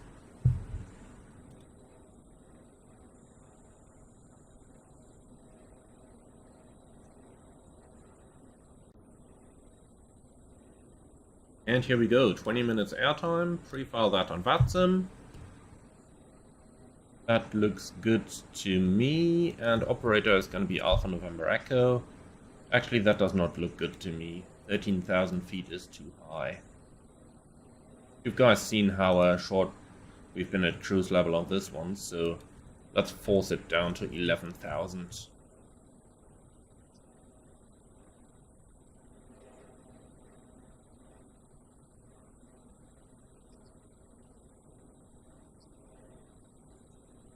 Okay, that's better. 11,000, pre-file that, onto VATSIM. So 11,000 looks good, CRJX, and operator is Air Nostrum. File the flight plan, please.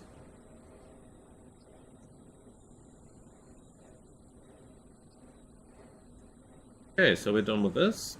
Next up, we need Sim Toolkit, and we still need to have a look at that landing, so let's go ahead and do that.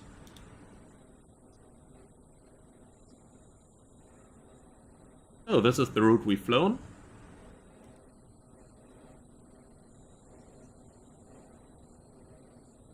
And then, please bring me my landing report. Here we go. Slightly right of center line, but bang on the marker at 190 feet a minute. I would say that was quite a good landing. Now, obviously, on the approach, I reduced my speed to the VREF a few times and got a little high on the localizer, so that kind of removes the "it was a good landing." But it was a good touchdown. The approach itself could definitely have been better, that is out of question. And Mikael, that program is Sim Toolkit Pro. And it's integrated with SimBrief, so we can load the flight plan like we do right now. Go and fly now, and then we can access the operational flight plan here, which is coming straight from SimBrief. But it also gives us, for example, the option to generate a load sheet up here, which uses all the SimBrief weights and tells us, for example, the amount of passengers we have planned, in case that is not included in the layout of the operational flight plan. And in the layout that I'm using here, which is the Ryanair layout, the amount of passengers is actually not included. So that's why it's very good to have this separate as well.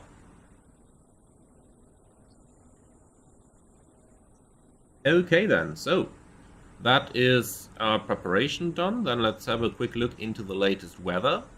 And Palma de Mallorca. Ooh. 4,900 meters visibility in heavy thunderstorms with rain. Oh, lovely. Few clouds in 3,000. And Menorca has the thunderstorms in the forecast as well, but is still showing Kavok. But these things can change quickly. Okay. That's not good. Heavy thunderstorms with rain. What do we do? Oh, we need a few more alternate options now, but we don't have them. So let's see. Can we request a bit more weather of other airports? No, we can't. Actually, yes, we can. Let's see. What is Valencia like?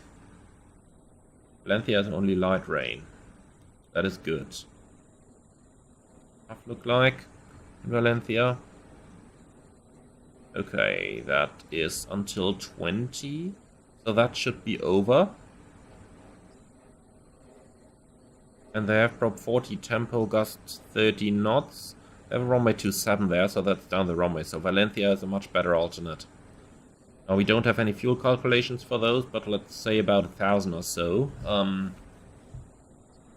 So let's also have a look into this. Valencia is over here. They do have some rain in the area, but nothing significant. A tiny bit of yellow. But apart from that, it's looking good. How's Barcelona? Well, there's nothing over in Barcelona. Let's have a look into that. Yeah, weather is good. Forecast. Just 30. But no thunderstorms. Okay, in other words, Barcelona has the best weather of all those. Let's see, the routing to Barcelona is, let's say, twice as long as it is to Palma. So let's take our alternate fuel from there. 540, let's take it times 2, 1,000. But in here we have 500, so we add 500, that makes it 2.6 for our minimum fuel. And now for the weather in Palma, let's add another half an hour. So 700 on top, so that's 2.6 plus 700 gives me 3.3. Yeah, let's do that. 3.3.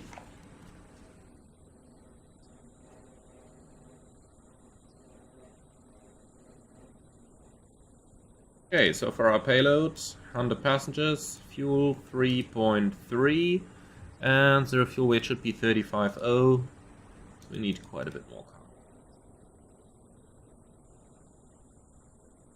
There we go, that looks good. Okay, so that's the setup. So that promises to get an interesting flight for sure.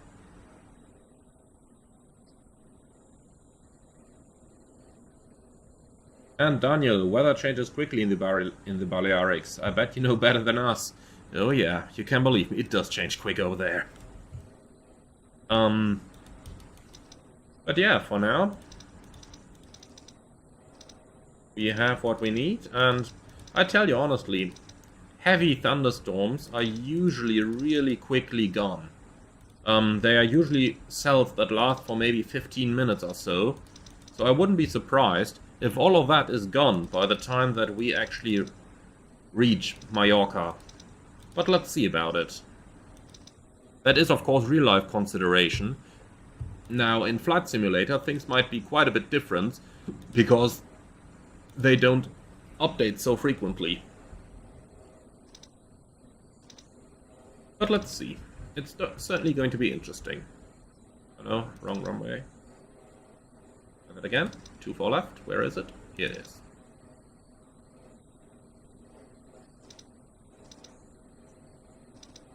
I'm at one Papa arrival, and that one goes to Cockpit. The interesting thing, of course, is going to be with the weather that is currently forecast, these thunderstorms are just going to be blown across the island. So even though we might not have them over the airport anymore, they might be straight within the approach by the time that we fly the actual approach. So that does promise to become interesting. So let's see. How much cargo is that? 1, 3, 4, 1741. And we're cruising at 11,000. Of course, down at 11,000, we are right within the area where the thunderstorms are going to be worst. But well, we'll have to see about it. Knowing my luck, we'll get there and everything will have dissipated already.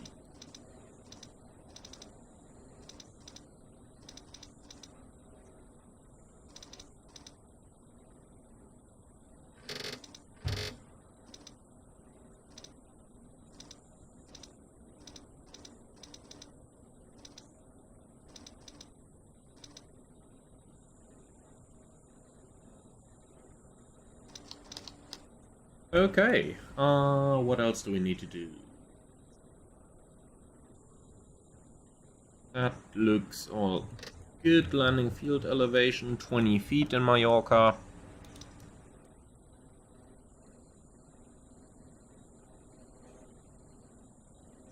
Feet, here we go. That's all checked. Science can go on.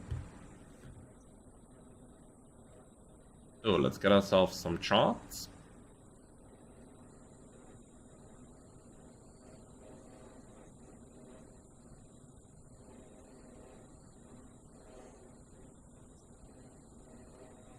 And here we go. Okay, that's an interesting departure, joining a 7 DME arc. Max 250 until leaving flight level 100, okay. Transition 6000, and that's all understood. Okay, perfect. Any initial climb? Oh. Okay. Let's use something in the region of about 6,000 feet or so.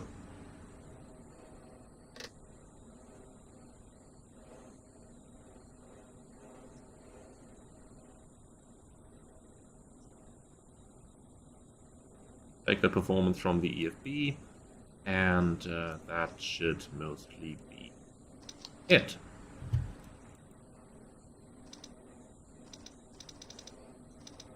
Okay. Ready for the departure briefing? Threats? To be honest, I only see those gusts. Now they are coming across a little hill there, and that could possibly turn into quite some severe turbulence. So, once again, let's talk about the wind shear escape maneuver. In case wind shear hits us, I'm going to firewall the thrust lever, press toga once again. We are not going to change the configuration. pitch up to 15 degrees, then follow the flight directors, and with the airplane out of wind shear, we are going to announce so, and whoever sees it first is going to call clear of wind shear. Now after that we're going to go into the normal after takeoff procedure, and it is important that we reduce the thrust quickly so that we don't run into a flap overspeed. Maximum speed for takeoff flaps 8 is going to be 230 knots. Apart from that, I don't have any threats, so let's do a quick route check. And we are going from Lima Echo Mike Hotel, Lima Echo Papa Alpha, and we are the Alpha November Echo 25 Hotel Bravo. And of course, we could still log in correctly on VATSIM, 25 Hotel Bravo. Okay, ground distance 76 miles, that looks about sensible from the operational flight plan. And that should pretty much complete our route check. UTC time 11:39, altimeter 997, reading 320, flight directors are on and standby instruments set. Left seat takeoff, runway 19, flaps 8, noise abatement 2, takeoff speeds to be determined, and the SID goes straight at to 5 miles if I'm not mistaken. Let's have a look once more. And indeed, straight at to 5 miles, then a right-hand turn, join the 7 DME arc until passing radial 219, and then a left-hand turn direct to Mamep. Now that requires us to tune Mallorca 12.6, active in the radios. So 12.6 and 12.6. And to be honest, I just feel like actually doing this manually with raw data reference, making things a little bit more fun. So let's see, 186, and we are gonna fly that raw data. Okay, that's it. Any questions? Very good. Then let's have a look into the approach as well, as it is a short flight. And from Mamep, it's Mamep 1 Papa arrival to slew point at 20 DME from Cap de Pera. So we have Mamep, Tango is the 20th letter in the alphabet, 250 knots, and then on to Cap de Pera. From Cap de Pera, we join the ILS approach Zulu for runway 24 left, and that is on a chart over here. So that's Cap de Pera towards Bavoum, then Ubumu, and at 7.5 miles we have the final approach fix. That's the Fox Fox, 2,500 feet, 7.5 miles. Case of missed approach straight at to 420 feet to the left, not before radial 193 Joa. That got to be the alpha point over there. And then 420 feet, intercept and follow radial 193 Joa, climb to 3000, and that's 193, 3000. Okay. Max 185 in the turn, that is acknowledged. And that's it. Any questions? No, very good. Then 250 below 100, 6000 as the transition is in, that's in, that's in. Okay. I would say with that we are pretty much ready. And we can go ahead and read the checklist and start the APU. Oh. Ladies and gentlemen, very good afternoon from the flight deck. This is your captain speaking. My name is Emmanuel. In the name of Air Nostrum, I would like to welcome you on board our flight to Palma de Mallorca. We're expecting a short flight time of just about 20 minutes at a cruise altitude of 11,000 feet. I would like to thank you very much for being with us. Sit back, relax, enjoy the flight, and if there is anything we can do for you to make it more comfortable, please do not hesitate to ask any of our cabin crew. Thank you very much for your attention, and once again, welcome aboard. Okay, cockpit checklist. Passenger signs on, pressurization set, altimeters 997, reading 320, set left, set right, EFIS and CAS checked, FMS checked, IRS aligned, nose wheel steering off, cockpit checklist complete.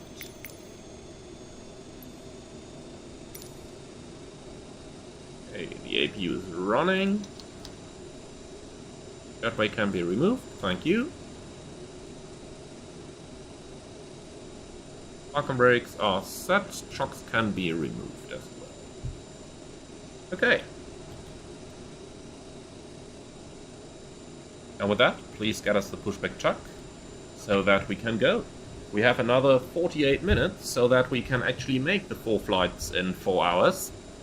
So this is gonna be an interesting one. I bet if we have to go around, we can't make it. But nonetheless, no pressure at all. No pressure at all.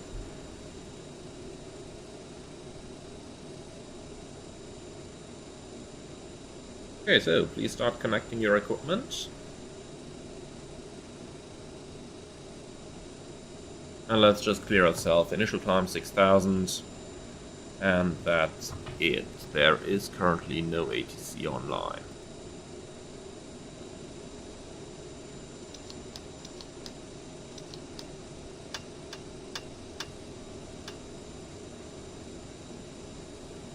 Okay, before start, push checklist. Mobile devices off, beacon on, hydraulics on, doors closed, park and brake on, fuel pumps quantity, 3,300 on board, 2,100 required, and we have 2 pumps on. Takeoff data, let's just verify we actually have the latest. Okay, takeoff data set, transponder on 1, before start push checklist complete. Oh GSX, what are you doing? Please stop preparing.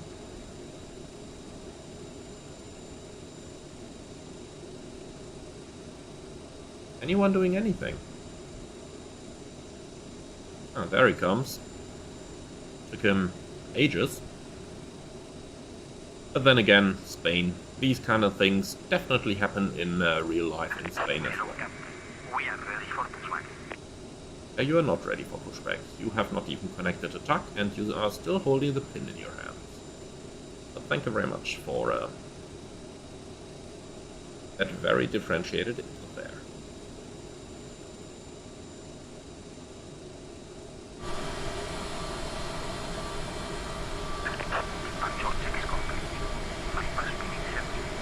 Ouch.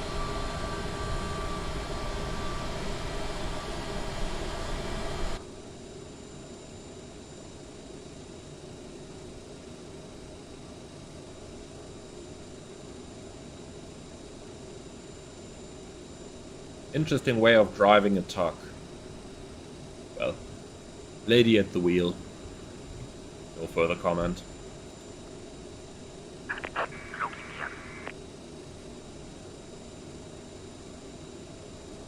Okay, so they are about ready. Our checklists are complete. Menorca traffic and Nostrum 25 Hotel Bravo, stand 11, push and start.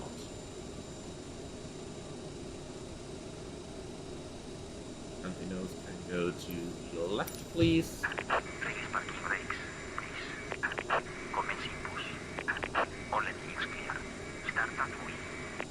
Gotcha.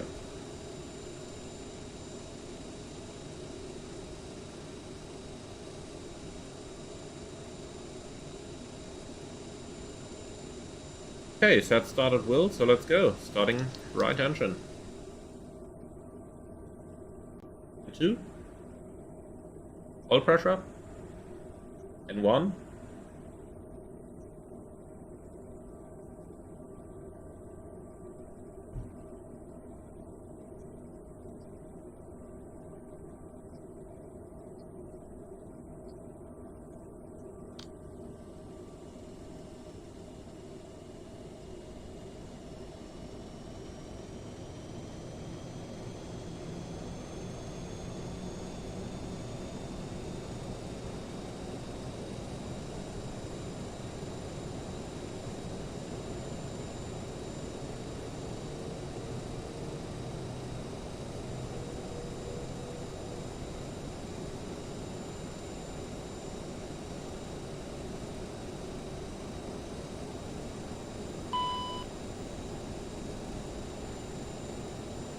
Okay, that's a good start on number 2. Let's start number 1.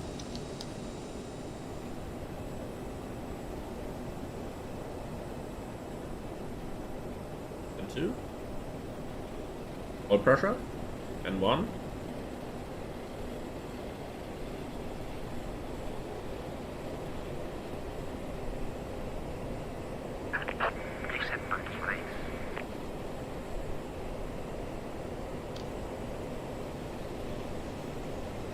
Cockpit to ground.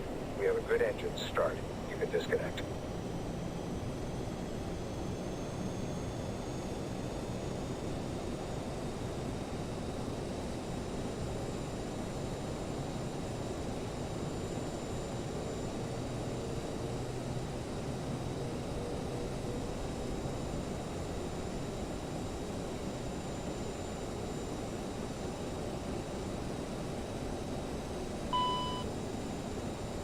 Okay, and that's 2 good engine starts. Clear to disconnect and seal with a clear signal. Have a good day, bye-bye.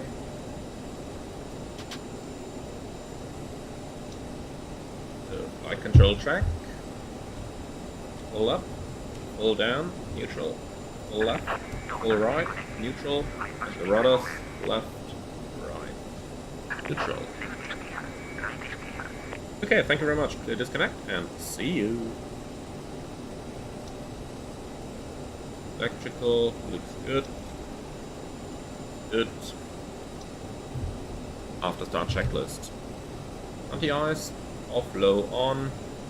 AC/DC tracked, fuel cross flow, manual, CAS checked, nose wheel steering, armed. After start checklist complete. Clear on the left and clear on the right. Record light on, park and brake off. We just have park and brake immediately. Why?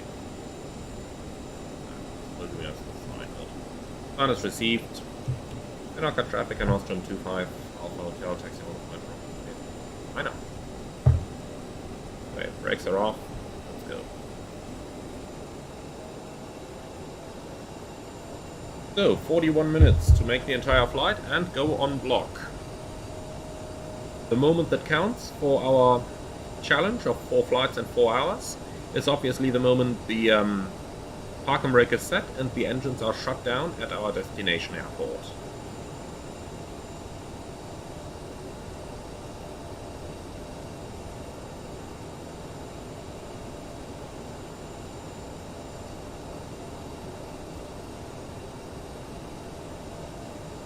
So current wind 260 at 11. Actually at 16.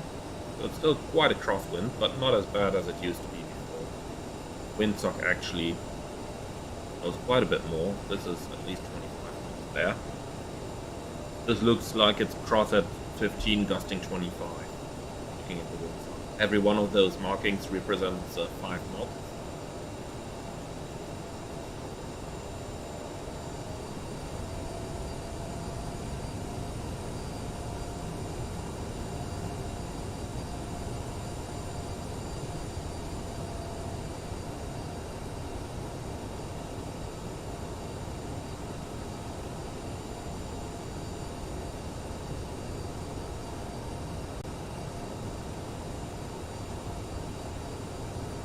Okay, takeoff briefing. Left sea takeoff, runway 19, flaps 8, noise abatement 2, takeoff speeds 146, 148, 155, and flap retraction at 170 and 180. The SID goes straight at 5 miles, and we're going to fly this one raw data. And at 5 miles we will start the right-hand turn onto the 7 DME arc until passing radial 219. And from there on, we are going to intercept. Which one is it? 239. Until 12 DME, and that is Mare. Okay. Apart from that, emergencies, we go straight ahead over the ocean, 25 miles, and that keeps us safe in 3,000 feet. We have no specials. The weather is known, wind shear escape maneuver is discussed in case we need it, but with the new wind I don't really expect to need it. Okay, taxi checklist. Flaps, 8, flight controls, tracked, trims, green, thrust reverse, armed, EFIS and CAS, checked, DTMS, 1, cabin ready, taxi checklist complete. Okay. For the line of procedures.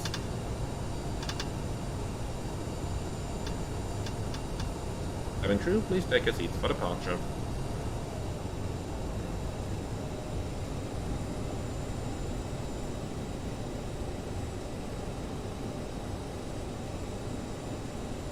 Menorca traffic and Nostrum 25 Alpha, correction 25 Hotel Bravo, taking off runway 19.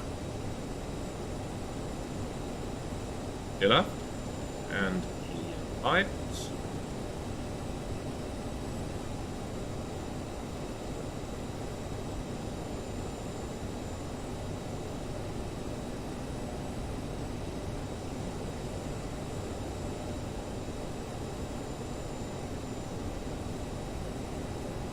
Okay, we are ready to go.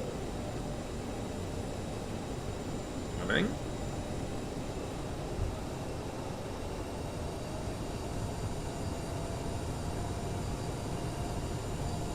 Stabilized. Takeoff thrust.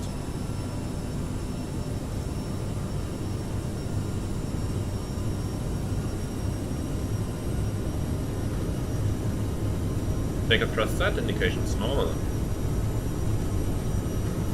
80 knots, checked.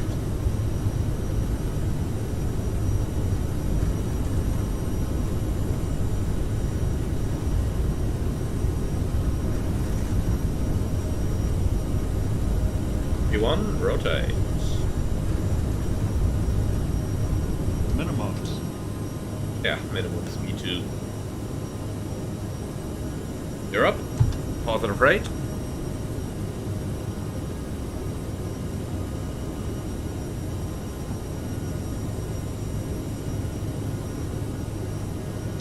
Okay, flight director's off. Let's enjoy the fun raw data.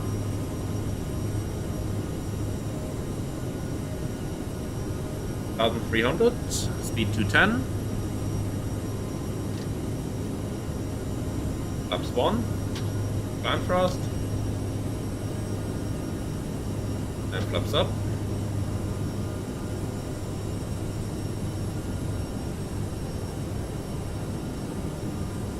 And we have the flaps up. Okay, speed 220.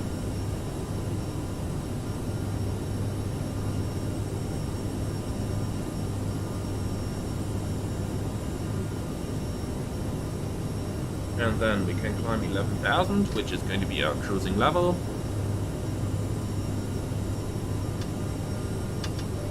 Cabin crew released.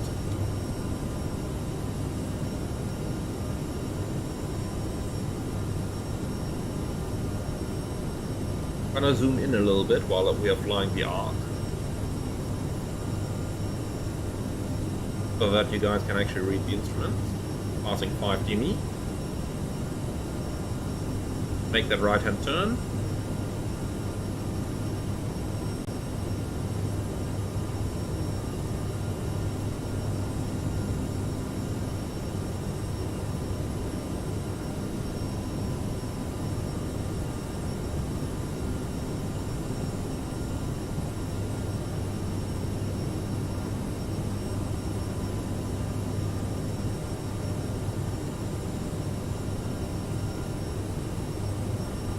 Okay, and we're looking to fly this until passing radial 219. Okay, set standard. Passing 6-7, climbing a bit higher.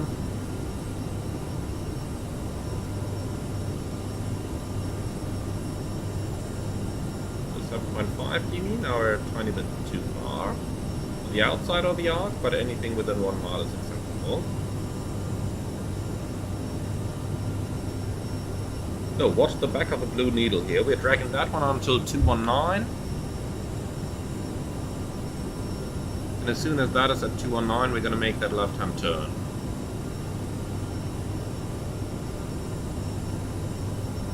And here we go, 219. Start the left turn. And we are going to intercept the radial 239 outbound. East course 239. There you go.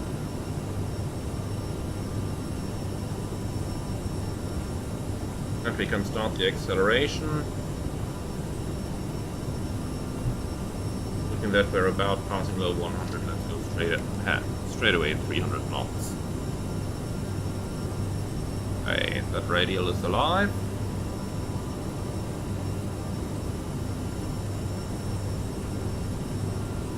Off the takeoff checklist meanwhile. CAS checked, altimeters standard. Off the takeoff checks complete. Go. That can go off, that can go off, and the seatbelt can go off. For now the weather is good.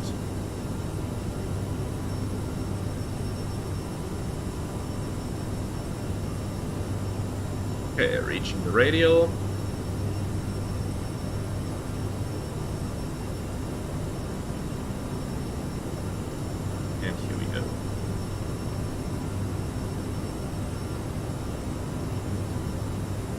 Okay, let's see, how good are we? Yep, passing mod up. Perfect. Enough source to the FMS.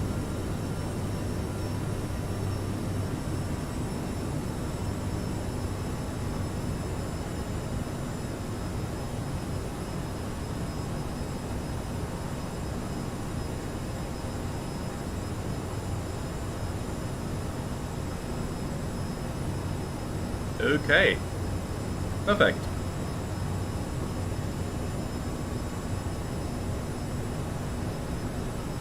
Then let's quickly put the frequencies causes minimums.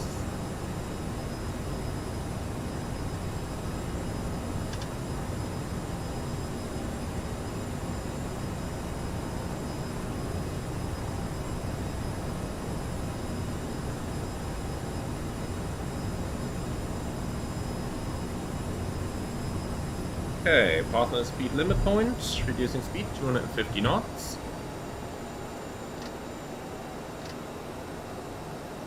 Here we go, 250. Okay, and that actually looks like there are some thunderstorms near Palma right now. I have to keep an eye on those. Let's see, top of descent in 18 miles, that looks very good to me. And we'll be doing 250 knots by then anyway.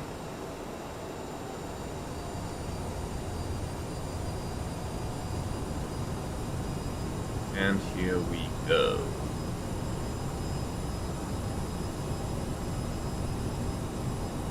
Okay. So let's quickly revise the approach briefing. Is there any ATC online at the moment? No, there's not. Okay. Everything here is set. 142 knots VREF, and that might easily become a little bit more thanks to the weather in Palma right now. Let's see what the latest is. Toolkit, where are you when I need you? It is. Okay, so Palma, at the moment, wind 320 at 16, gust 30. Let's see, 32, that is 80 degrees off the runway. Wow, that is maximum crosswind for the CRJ. Or is it? What's the crosswind limit in this airplane?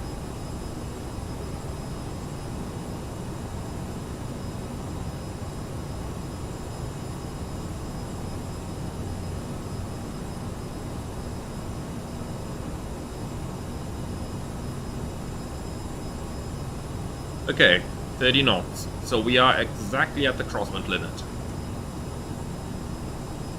Alright, recent thunderstorms. Light rain at the moment with few towering cumulus. Yep, that certainly sounds like we'll have an amazing arrival. Okay, then let's see, we have frequencies 109.3 set twice and 17.7 set for the missed approaches. Courses, let's quickly set those as well, and that is going to be 237, like this. And that is basically all we will need. Okay, missed approach as discussed, straight at 420, but not before radial 193 of Palma Sonsan 1 VOR, 17.7, and then turn left, max 185 in the turn, onto the VOR. So we are just going to keep the flaps in 8 with a speed 185 for the initial turn, and as soon as we have leveled off, we retract the flaps, and that's it. Any questions? Probably not, very good. Proper descent is exactly over at Cap de Pera as far as I can see. Very nice. So let's get the passengers seated again. That's been enough time to go to the toilet. Because once we start this approach, things are actually going to become very, very interesting. Maximum crosswind in an airplane that I'm hardly familiar with. That is going to be interesting. And Cherokee Flyer, is there a way to get VNAV on the Aerosoft CRJ? Yeah, it has it by default, you can see it over here. If you mean coupled VNAV, then the CRJ1000 has it by default, we can see it over here. But you probably mean this coupled VNAV. And that is an option on all the CRJs, and it is fixed installed on the CRJ1000.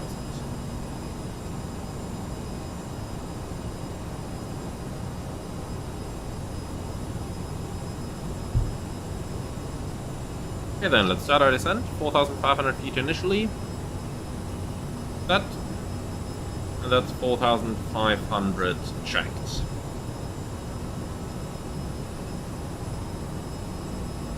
Okay. Top of descent. Let's see, ground speed 245, so we need something like 1,200 feet a minute more.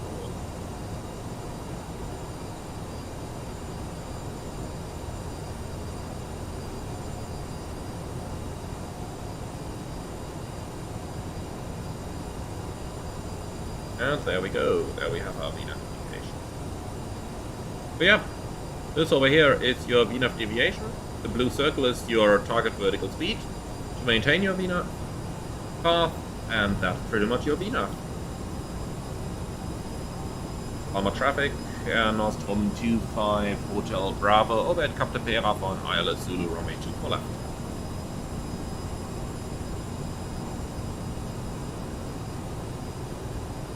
We're passing 10,000, fuel balanced with 2 pumps on, lights on, angle of bank, 25 air cannon press, 4.1 set, fast loads on, recall checked, 1 to 1.5. Deselected, 10 checks complete.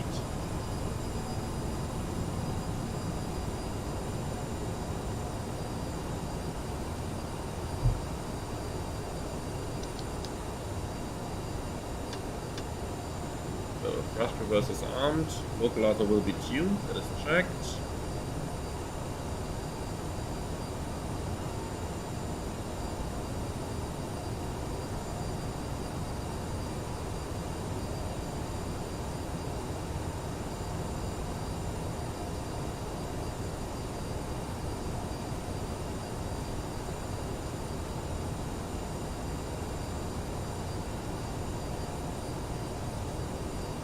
Going a tiny bit below the VNAV profile here, which by the way constantly updates itself from the current aeroplane's position.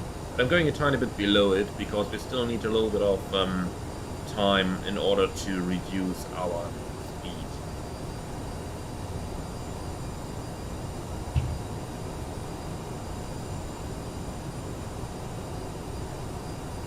If we pass Bavoon somewhere around 5 to 5,500 feet, that should be quite a good altitude to start the approach from.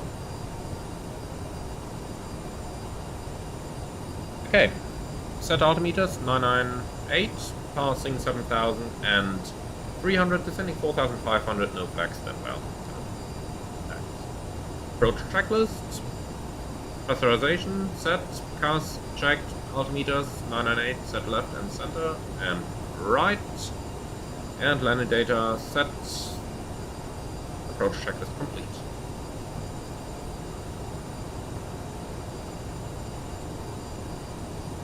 Wind is straight on the nose at the moment. I was wondering already why we are going so slow, even though we are doing 230 knots, but of course with, 250 knots. But even, of course, with 30 knots on the nose, things are going a little bit slower for us. Okay, a localizer is selected.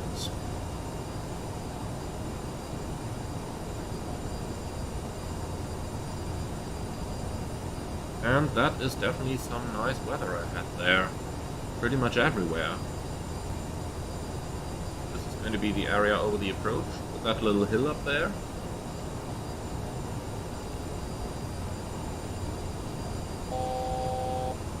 Go, checked.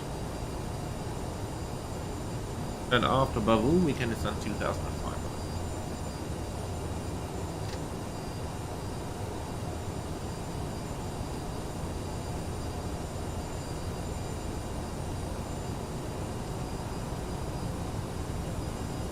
Are alive.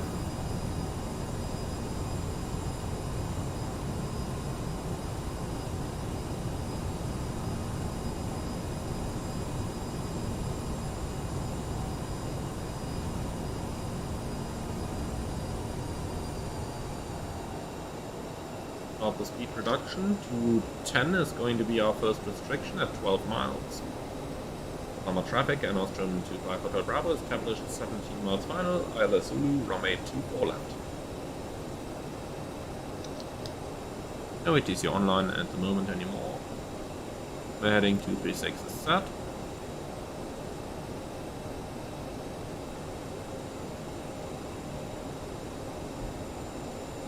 Let's see, the weather radar is up on the FO side, but doesn't look like we actually have any implemented in this plane.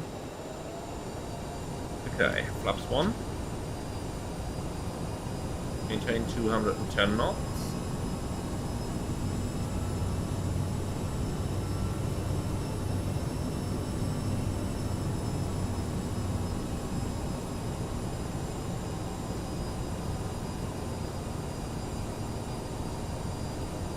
You know what, let's reduce the speed further. Let's make it 190 already, because with that, with these showers coming up, things are going to get a little turbulent. Okay, cabin should be secure by now. Flaps 8.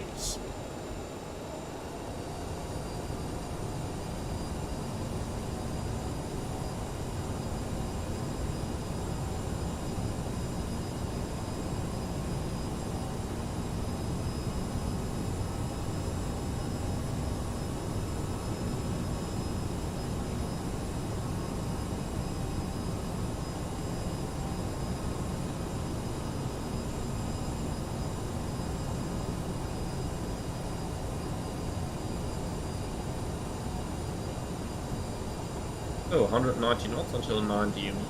That is what they want to see over here.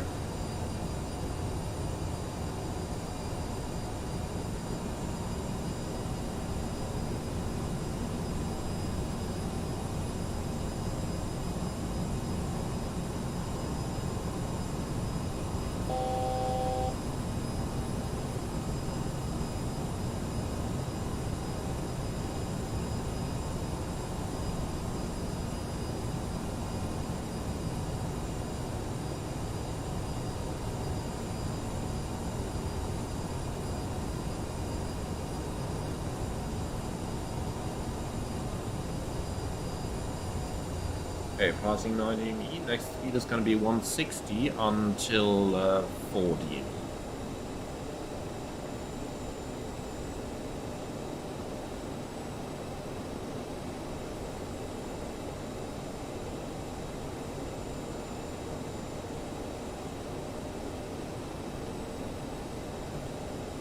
Ups 20.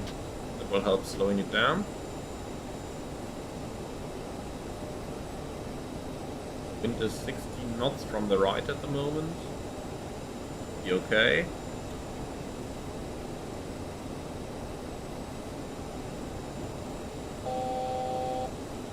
Okay, set Mr. Approach altitude 3000.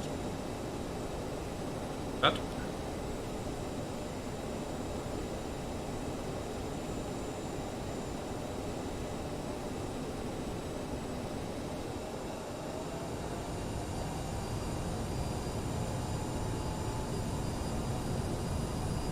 VRF again, 142.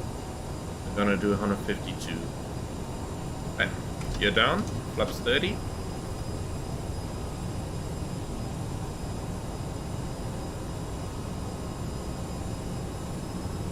And flaps 45. Set speed 152. Oh, it's getting dark right now.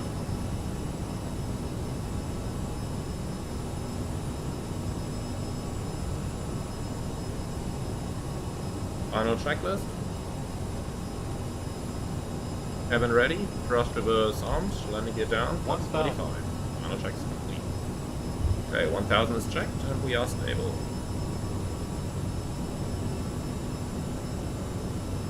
Alma and Nostrum 25 Hotel Bravo established 3 miles final. Landing.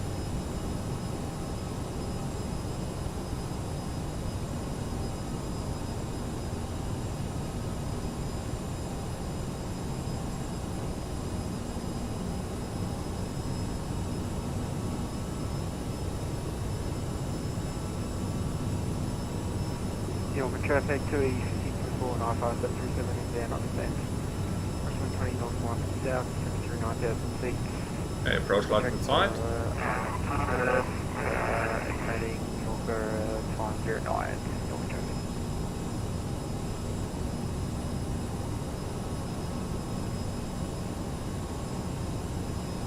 Quite a strong crosswind indeed.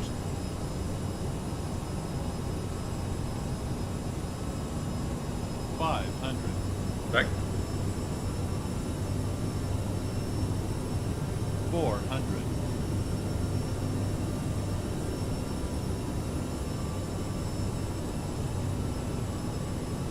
300. Minimum. Sink rate. Continue. 200. And forget about that sink rate warning. Sink rate. Regard. 100. Regard. 50. 40. Sink 30. rate. 20. 10.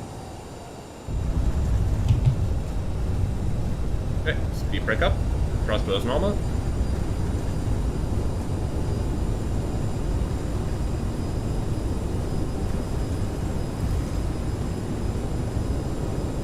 $80 knots. Manual brakes. 60 knots. And off we go.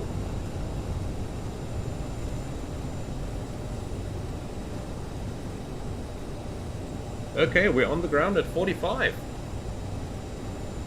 Presuming that we will make it onto the stand within the next 15 minutes, that means we can say we made it 4 flights in 4 hours. And I have to say that last one was a particularly interesting one. Okay, so radar off, flaps retract, reverses off, the right over here, lights off, and APU on. So, definitely not the kind of weather that we would associate with Palma de Mallorca, but most certainly a lot of fun to fly this one. I'm really looking forward to see what you guys in the comments are going to say,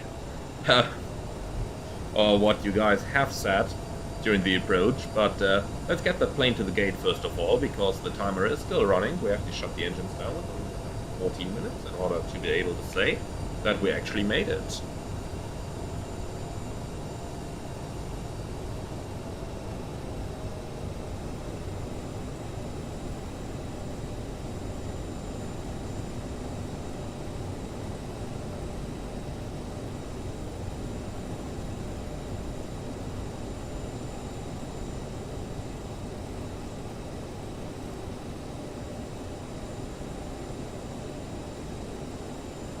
And I'm most certainly looking forward to see what that landing report is going to say in the end.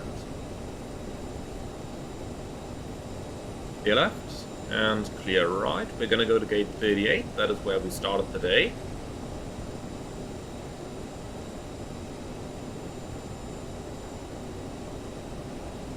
And I really have to say it was fun to fly that entire flight raw data hand by hand. That was really fun. Even though there were times where I was quite close to being maxed out because of all the weather and everything. But of course, if we needed it, we could have turned the autopilot on at any moment. So that would have made our life easier. Okay, so gate 38. Yes, please. No follow me needed. APU is running very nice. And then we've almost made it.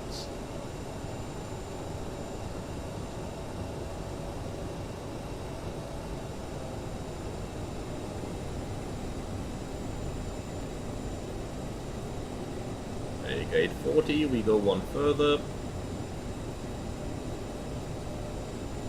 And that's it, gate 38. Lights off.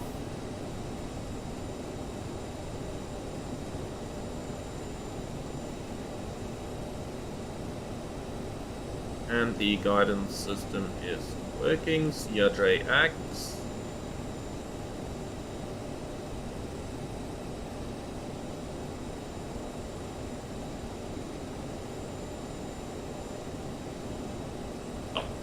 Okay. So, brake set, APU is running, shut down engine.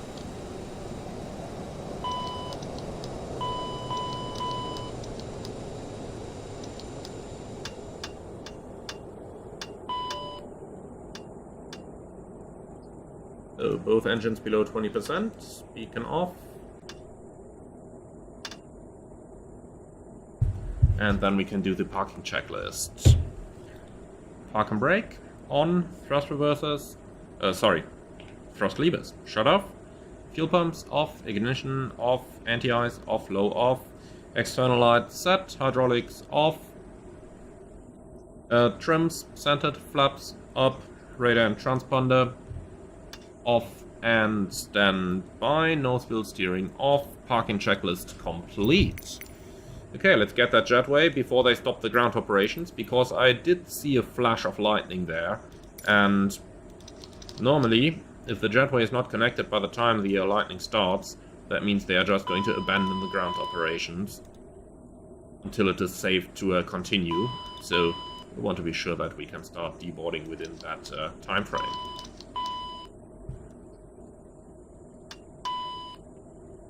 Okay, in the meantime, we can already secure our CRJ. Look into our landing report to see how things actually turned out. Toolkit, where are you? It is, SimToolkit Pro. 170 feet a minute, that definitely looks alright to me. And this is our departure, so this was the 5TME where we joined the arc. Like this. Of course, a manually flown arc doesn't look as nice as an automatically flown one, but that is totally what you would expect. And here we went on that intercept heading, intercepted the outbound. Here we overflew that exit point of our standard departure. Onto Cap de Pera, passing over here, joining the final. Tiny bit of going left-right, we saw that on the approach. That crosswind was really interesting. So, let's see what that landing report is actually gonna look like. View the full report, please. And here we are. Okay, so I somewhat don't agree with this.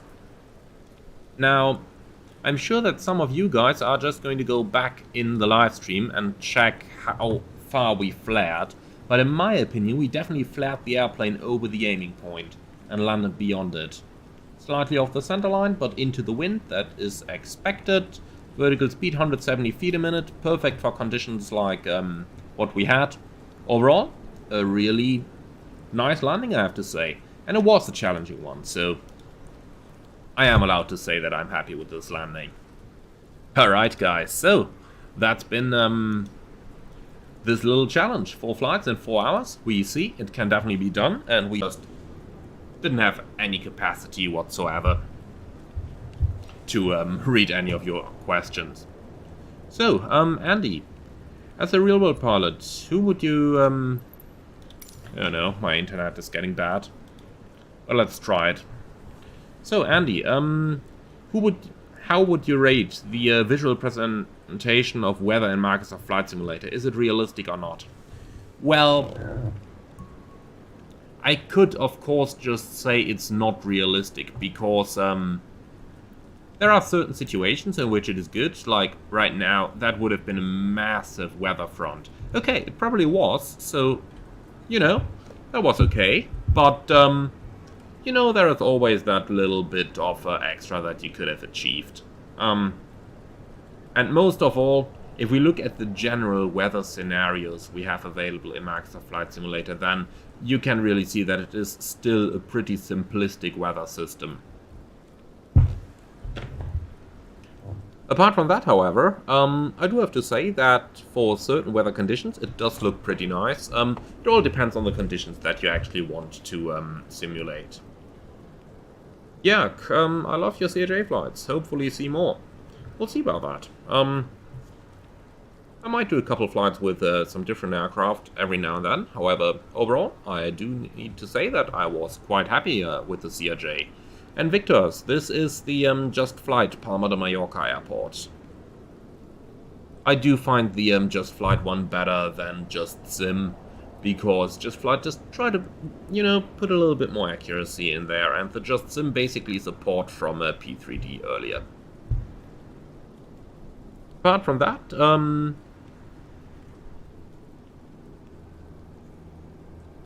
well, I guess we're gonna call it a day. So thank you very much everyone for being around, and I hope that you have enjoyed the flights. If you did, then do like, comment and subscribe. And if you do want to support the channel, you can now become a channel member, where you're going to get some exclusive extra content. And of course, if you just want to support me, then you can always use the Buy Me a Coffee link in the video description below. But for now, thank you very much everyone for joining. I hope that you've enjoyed this evening, and I'm looking forward to see you all again on the next ones. Thank you very much. Good morning, afternoon, night, whatever it is where you currently are, and see you around.